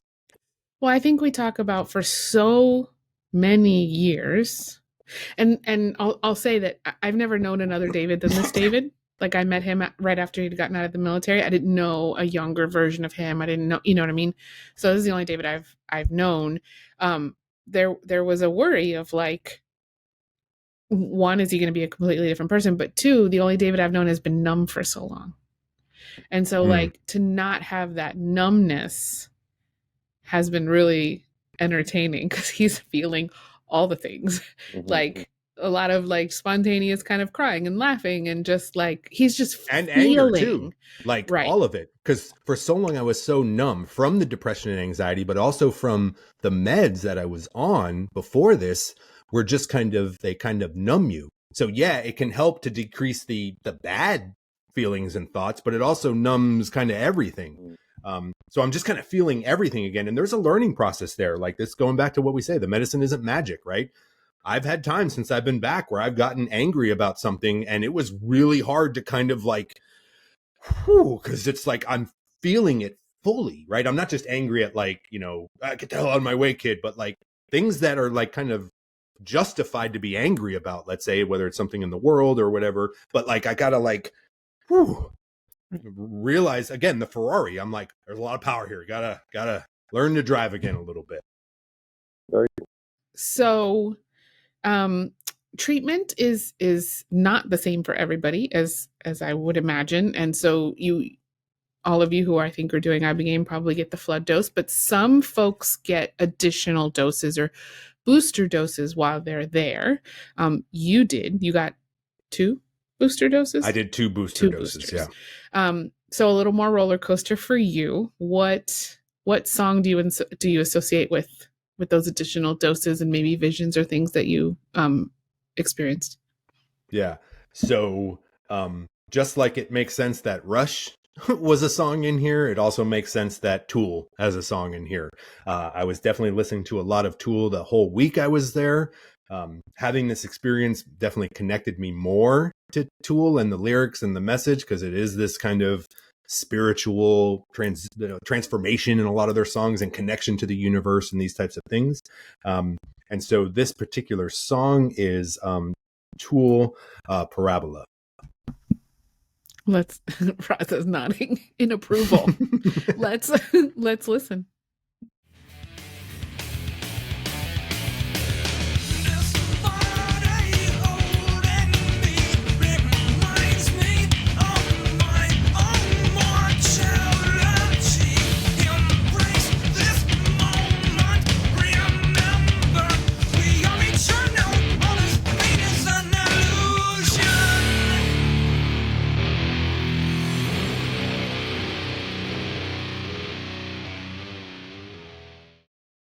All right. So what was it about this song?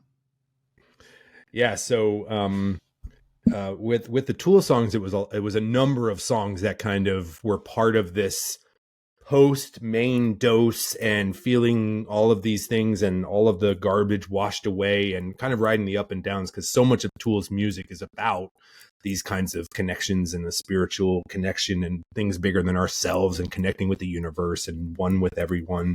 But this song in particular just has these ideas of, all this pain is an illusion, right? This connection to, like, I'm in this body, but I'm not alone in this body, right? It's more than that. And that was a lot of the experiences I had coming out of it, of the main dose. And a lot of the other things we did while we were there, because you have your dose, and like I said about the afternoon meeting and stuff, but you're also like, there's massages that are available all day. There's different meditations that are happening. There's all different kinds of experiences that are kind of connecting you back to your body in ways and connecting you back to your connection, a spiritual connection with others, the universe, God, whatever your belief system is, doing that, right? Something bigger than yourself, which is powerful, because what depression and anxiety does is it really just kind of closes your world off in a way, right? Your world becomes just you in this pain. And so the medicine opens that up, and so do all the experiences. And so this song just kind of, for me, represents that kind of like opening up and connection. And, we're in our body, but we're not just our body. And the pain is an illusion because it's something so much bigger than that.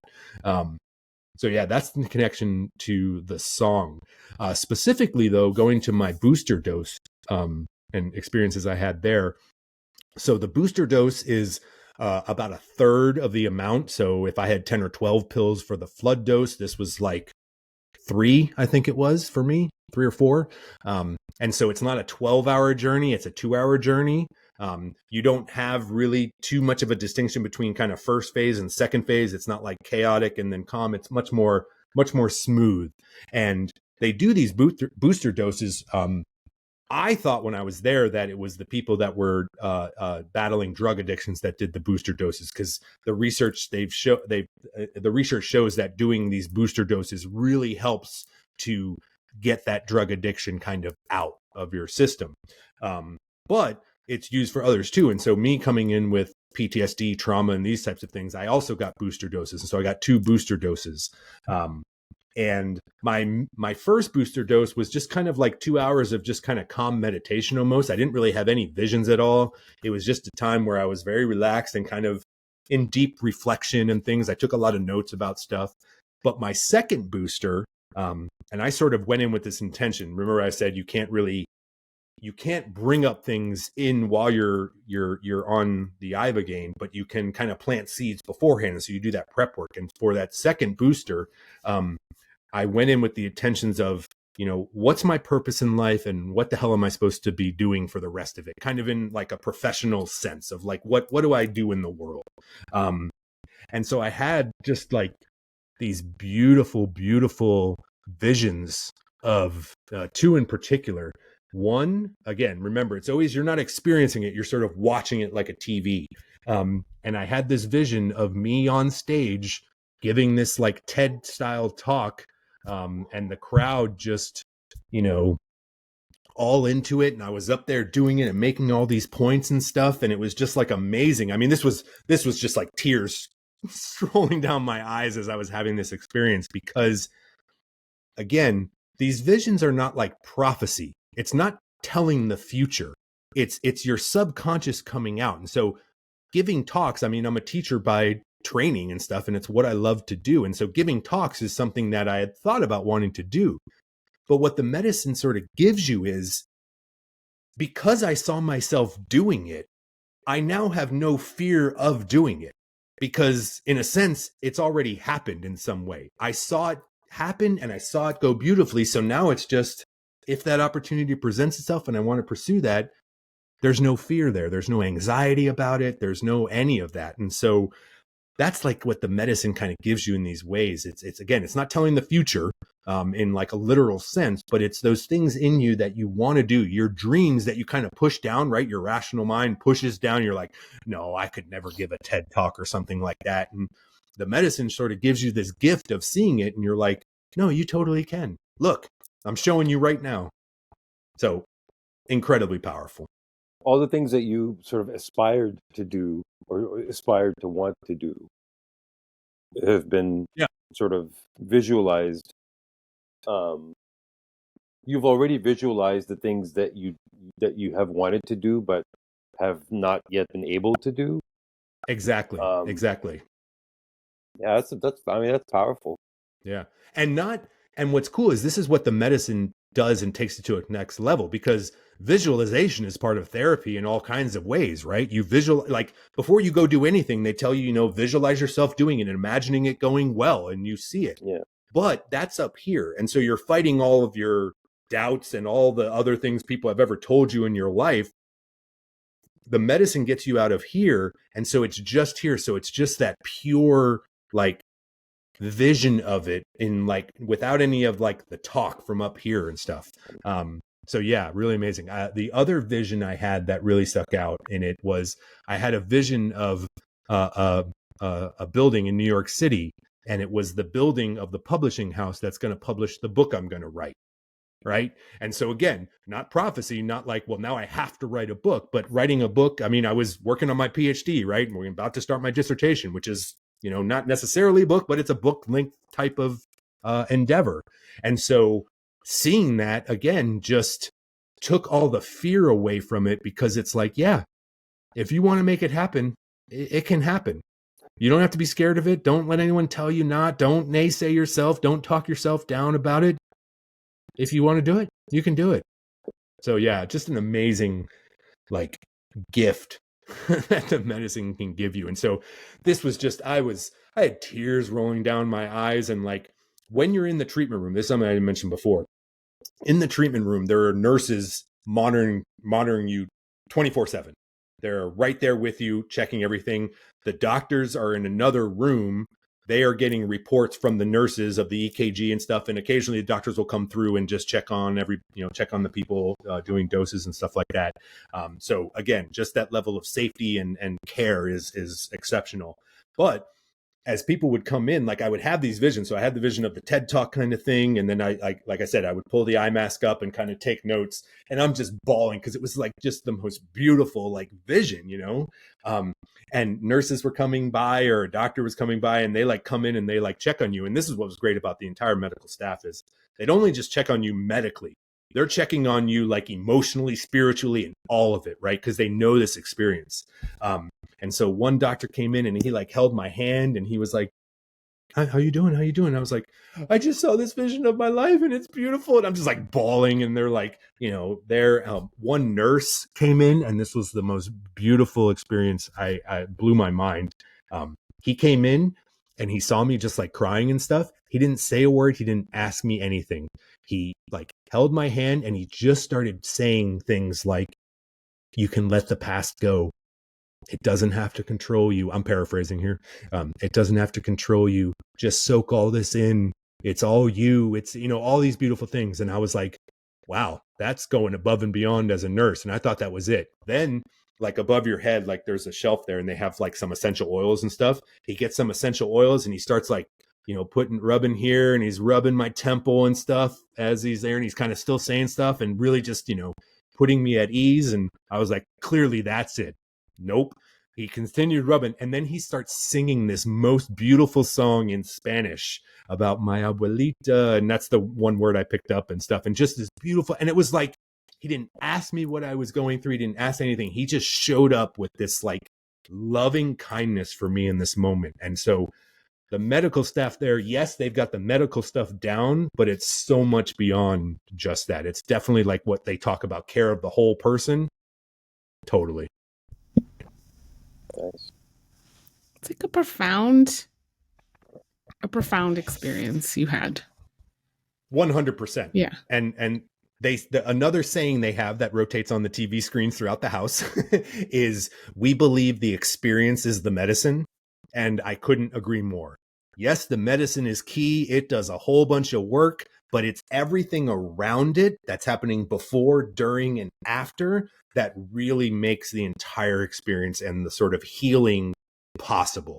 Like if I just showed up there and I was in a hotel room by myself and never interacted with anyone and just showed up for the actual treatment doses and then went back to my room, yeah, I'd probably have some benefit from it, obviously from the medicine, but I would not have as a profound experience as I did. Sure. Yeah, I was able to connect with the spiritual part of myself that I think had been, you know, covered over for a long time. And I mean spiritual here in the like largest sense of the term, not one religion or anything like that, but that sense of like feeling connected to others, feeling part of the world or universe or all of that. Like, yeah, definitely profound.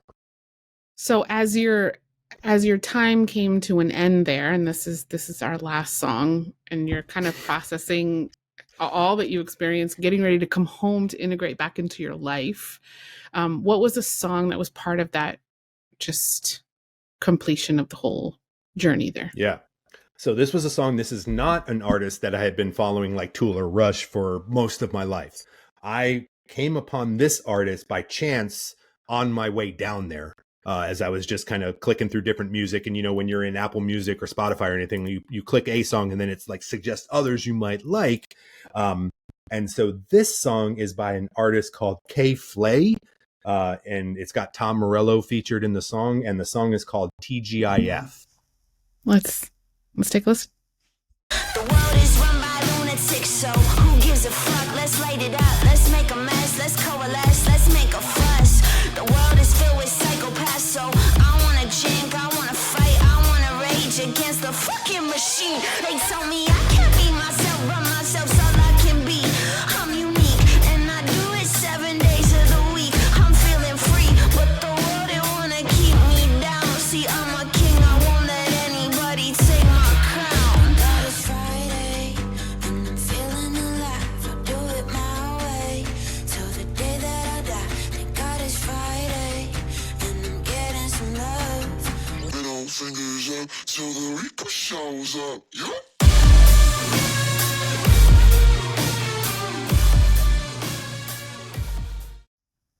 That was awesome. Love it.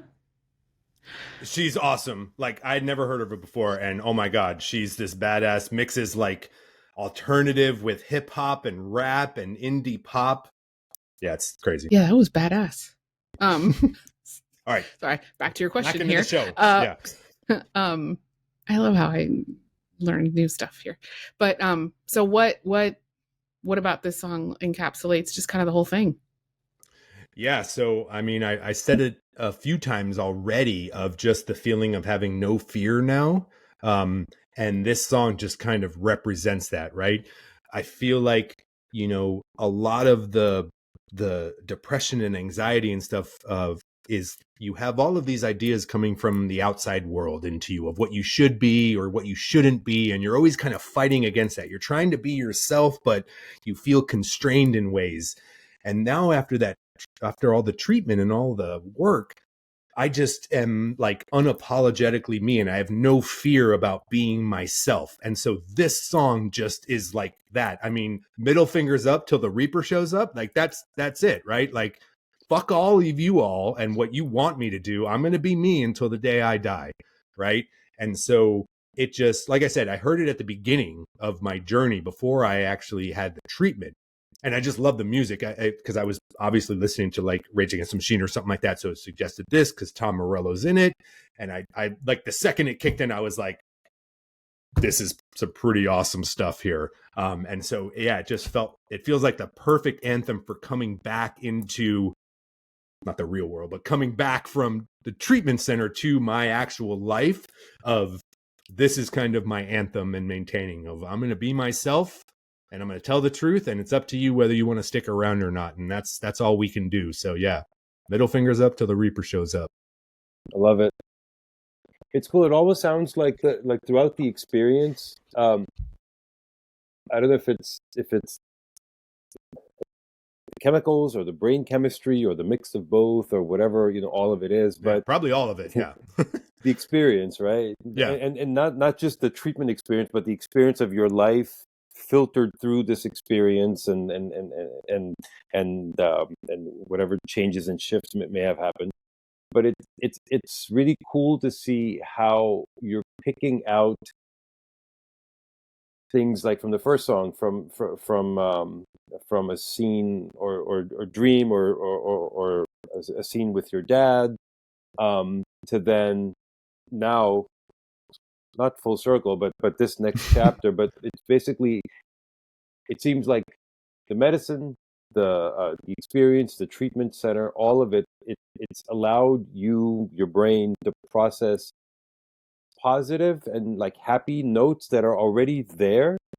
They may have been sort of subconscious, but it's there, and it's helped you sort of pluck out cherry pick those cool positive moments and maybe reappreciate them in a different kind of way. Yeah, I'm sure you absolutely. have to be under the influence a little bit to get to that state, but that's right. And that's kind of what that's I'm where getting. the medicine comes in, right? Yeah. It's not just the medicine, it's everything around it, like you said, of how you set this up, the questions you ask, the issues you're coming in with, whatever, all these things. The medicine is just like this like boost to really get you to this. Yeah, it's doing the same thing, the talk therapies and everything else. It's not like I was doing all this talk therapy and then I went and did this, and this was telling me something entirely different that the talk therapy was trying to get at. No, everyone's trying to get at the same thing of like, get rid of all the like crap that's keeping you down so you can just be you in the world. So yeah, and this really goes back to that idea of like, it's still just me, but now it's fully me. And so I'm just excited to be me. With no fear and no anxiety around what people are going to think. Like I used to, man, when I was at my worst, I'd be like, I couldn't sit still. I'd be out somewhere and I'd be like adjusting because I'm like, my shirt's not right. People are going to say something and stuff. And now I'm like, hey, today I decided to wear, a whatever. And I don't care what you think because I'm just wearing it for me. And I even have ideas if someone's like, oh, you think that shirt's appropriate, or I can't believe you would wear that. And be like, well, I'm not wearing it for you, so it's good if you don't like it or not, because it doesn't matter because I'm not wearing it for you, right? This just reconnection to like being authentically you. I don't know if it was Yoda or if it was which one of the great thinkers.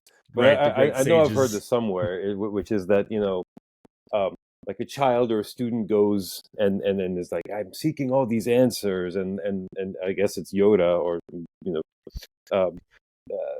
you could replace Yoda with whichever one of your philosophers. But you don't get it right, we're going to get tons of comments, but that's cool because that'll drive it's Yoda to me, traffic to the page. Yeah. Yoda was in Star Trek, right? No. That much. Oh I my know. God. Yeah, blasphemy. But basically, so Yoda's response, or Yoda in quotes, the response would be, my child, the answer you speak lies within you. That's right. That's what I'm getting. The answer's already there. This thing is helping you sort of picking it out. Right. And since you brought that up, there's also that phrase, and I think it's Yoda, but it's like, you must unlearn what you've learned. Mm. And that's a lot of it too, because the unlearning is all of those voices you've been hearing that have been trying to put you in a certain box or make you not be who you are. You got to unlearn all that, right? Yeah. And yeah, it's exactly that. And related to that too is the other like interesting thing about it, kind of like I said with the forgiveness of my dad. I also kind of have forgiveness for anybody and anything that's ever tried to put me in a box and make me be not something I really wanted to be, because I know we all do these things because of our own pain and struggles we're going through, right? People want to control things. They get scared of difference and stuff. And so I don't have this like anger towards any of, you know, culture, society, parents, whatever, that was like, no, don't do that. No, you can't be a musician as your job. You got to go get a real job, or, you know, these things we hear, because I know where it comes from, right? And it comes from those places of pain and fear and shame and guilt and everything like that. But when you flip that and you aren't operating under fear, shame, and guilt, and you're operating around love and kindness and curiosity, you don't do that. You're not threatened by others. So you then want other people to be their full selves. And so it's I know the last song was middle fingers up till the Reaper shows up, but it's sort of just middle fingers up. Like, I'm not going to listen to all that, but I don't hate you all, because I understand why people do those things now in a different light. But yeah, the answer is within you. Nice. All right, friend. That was your 6 songs. Woo. Yeah. How does it feel just hearing these last profound weeks of your life reflected through these songs that carried you through? Yeah. It's funny because, you know, like we've said, I've told the story a few times already. Like, I've told it to you, Carolina. I called my mom and I told her all the stories and stuff like that. I told it to our daughter and another friend or two. But every time I tell it, it's not just like a report of facts. It's an experience in itself, right? We talk about, you know, I talked about how after you have the treatment, it's about integration, right? Putting all the pieces back together in a way. And I feel like this experience of doing it on the podcast with the music in it, you know, I picked the songs were there. I knew what the songs were, but hearing them again and having this discussion with you both really just kind of, it's taken it to a next level of sort of integration in that way of just like, yeah, this is me. And so, yeah, it feels amazing. It feels fucking great, really. I mean, I can't, like, it's the most amazing experience of my life in this sort of like personal sense, right? Sure. Or personal growth or personal transformation or something like that. So, yeah. I'm glad you chose to do that. I'm glad you chose to do this at this time. And I'm actually, I'm super glad that you have this platform to to do this with. It's again, I'm just thinking of, you know, the David that I know having to process all of the stuff before, and then this profound experience, and then using the same platform to talk about that experience. So there's a lot going on here, man. Totally. And I'll say, not to go into too much detail about it, but another vision I had in that second booster, when I had the vision of the TED Talk and stuff, I also saw the podcast and other things I want to do kind of all tie together in this beautiful way of how, like, this podcast felt like an idea I just had, and we're like, yeah, let's do it. This will be fun. Maybe we'll get to talk to some of our favorite musicians or something like that, right? And it'll be cool. Come on. Yeah. Giving it all now, away. yeah. But now I see how this endeavor of this podcast is connected to the TED Talk I might give or the book I might write, and these types of stories of transformation and help and healing and all of this. So yeah, it really kind of brought everything together. And it's like, yeah, starting the podcast when we did was the right thing. And again, it took courage to do that. I didn't feel like it at the time, but it did. And it was part of the healing process too. And so, like you said, to have this platform now, or this space to be able to tell this story, is just, yeah, it's awesome. Very cool. Now, somebody might be watching or listening and saying, look, you know, this guy is doing like flipping amazing, right? He's got, no fear. He's got all of his like confidence back, his joy, all these things, which is true. It's been amazing. But somebody could think like, all right, so he's good here. Like, doesn't need therapy anymore. Doesn't need to like, we're just good to go. And that's not the case, right? So can you Correct. share a little bit about where you go from here? Yeah. The example I would give, because I mentioned it before about a surgeon fixing your broken leg, which I also have experience with. You know, you go into the surgery and yeah, they fix your bone and they put the plate on and you're healed, you're better. But that's not the end of your journey, right? You're in a cast for a little bit after that, and then you've got physical therapy. You've got to kind of relearn to use the leg. You got to stretch things out. You got to rebuild the muscle. You got to do all these things. Yes, the leg is healed. It's fixed. There's no danger to the leg, like my surgeon said. Like, no, the leg with the plate on is stronger than any other bone in your body right now. You'll break every other bone before that. But there's still work to be done. And it's the same with this. While, yes, the fear is gone, the anxiety is gone, I'm not mired in depression, I feel very much in the present moment and things, there's still a lot of work to be done to kind of, the way they described it is that integration of like, I have to relearn how to live my life because for so long I was living it with PTSD, anxiety, and depression. So it's like, it's great, but now I've got to figure out how to do it. I mean, we've had that experience, in getting back, you and me, Carolina, right? We're sort of like, yeah, it's great. I don't have this, but it's like, it's different now, right? Because I have no fear, which also means I don't have much of a filter, right? So I'll say things that before I would have just kept to myself. And so there's that of like, okay, wait, I can't just say everything that comes to my mind. I've got it, so again, the Ferrari example is really true, right? I have a Ferrari now, let's say, but I also can't get on the highway and go 150 miles an hour every day, or we're going to have some real problems. And so it's relearning all of that. So yeah, continued therapy, or, maybe not in a formal with a therapist, but like there's like people that focus on psychedelic integration coaching, right? That help you kind of rebuild after this process and kind of how you go forward. The other thing about it is, they say it there, the medicine is not a cure. It is not magic. It is healing. And going back to we won't get into the science of it because I don't necessarily know all the science, but, one thing the medicine does is it sort of resets your brain to a level of, neuroplasticity, quote unquote, kind of a buzzword now, but to where it is much easier for you to create habits, right? So we all know a kid at like 6 or 7 years old can pick up stuff like this, right? They learn foreign languages super fast. Us in our 40s, it's much harder. That's because our, synapses and all the stuff in the brain are much more weathered in, right? They're worn into it. It's much harder to get out of it. What the medicine does is it sort of removes that and kind of makes it easier to create new habits. So if you were depressed and you weren't exercising and stuff, well, now it's easier to start the exercise habit. Those barriers aren't there. But it's just as easy to create new bad habits, right? You're sort of in this almost vulnerable state where, they talk about, especially with the people that were struggling with drug addictions, right?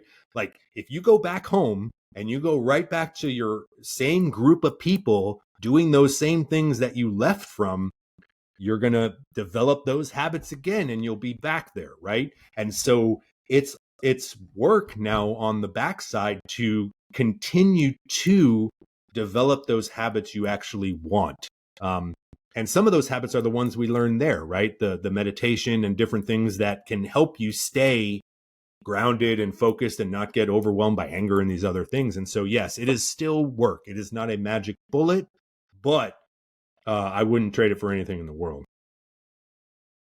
I'd said that when I was there. I was like, if someone walked up to me today and said, I will give you $100 million right now, but you will be back where you were before you went down to Beōnd and the Ibogaine treatment, I'd said, no way, not in your life. No way. Absolutely not. That's awesome.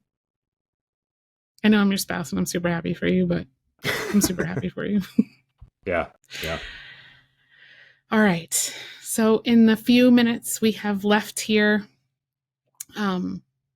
tell folks what you've got going on. We're excited for a season 2 of this podcast, or our second album. And for the people who might be interested in what steps they may take if they're struggling with trauma, anxiety, PT, or addiction, maybe some steps if they want to look into Ibogaine or the Beōnd Clinic. Yeah, for sure. So, yep, we've got, season 2 of this podcast. This is the first track that we're releasing, if you will. We've already got guests lined up. So there is more in store. We've got all kinds of good guests coming, and we're going to have more conversations on telling people's life stories and key life moments through music. So, you know the drill, like and subscribe and all of that. So you hear those episodes. And yeah, for anyone out there that is struggling, whether it's with addiction or veterans with PTSD, depression, anxiety, all of it,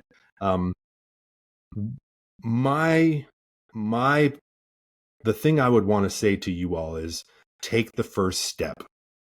The first step is most likely, for me, is the scariest, right? Take that first step and then just keep saying yes to whatever people offer, right? Not whatever people offer, right? No, we won't, not the bad things, but any types of treatment and therapy and the next group and stuff like that. Just keep saying yes. And you'll get there. And if you specifically want, to look into, psychedelic treatment, I went to Beōnd. It's Beond. We'll have links in the show notes, but I went to Beōnd for my treatment, and I would highly recommend it to anyone. There's a number of other treatment centers around, so look around, find what feels right to you. Don't feel pressured to do anything you don't feel comfortable with. If it feels wrong or sketchy, it might be. And that's what, that's why I can stand by Beōnd so much, because it never felt that way at all. It was the, greatest experience of my life. So definitely check them out. And you can always reach out to us through the podcast, a Life in 6 Songs podcast at gmail.com. Send us a message, reach out, and we'll try and point you in the right direction, or at least chat with you and find out where you're at and try and get you going in a better direction. It does get better. You're not alone. Stay with us. Stay here. All right, our fearless host, would you like to send us off? All right, everybody. Thanks for listening to another episode of A Life in 6 Songs. Remember to like and subscribe. And most importantly, with this episode, share, and share.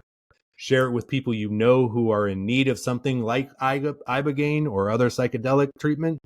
Share it with people who might have a more rigid view around this type of treatment, so we can come to normalize psychedelic treatment. Share it with your local, state, and federal government representatives so we can get these medicines approved for medical use in the U.S.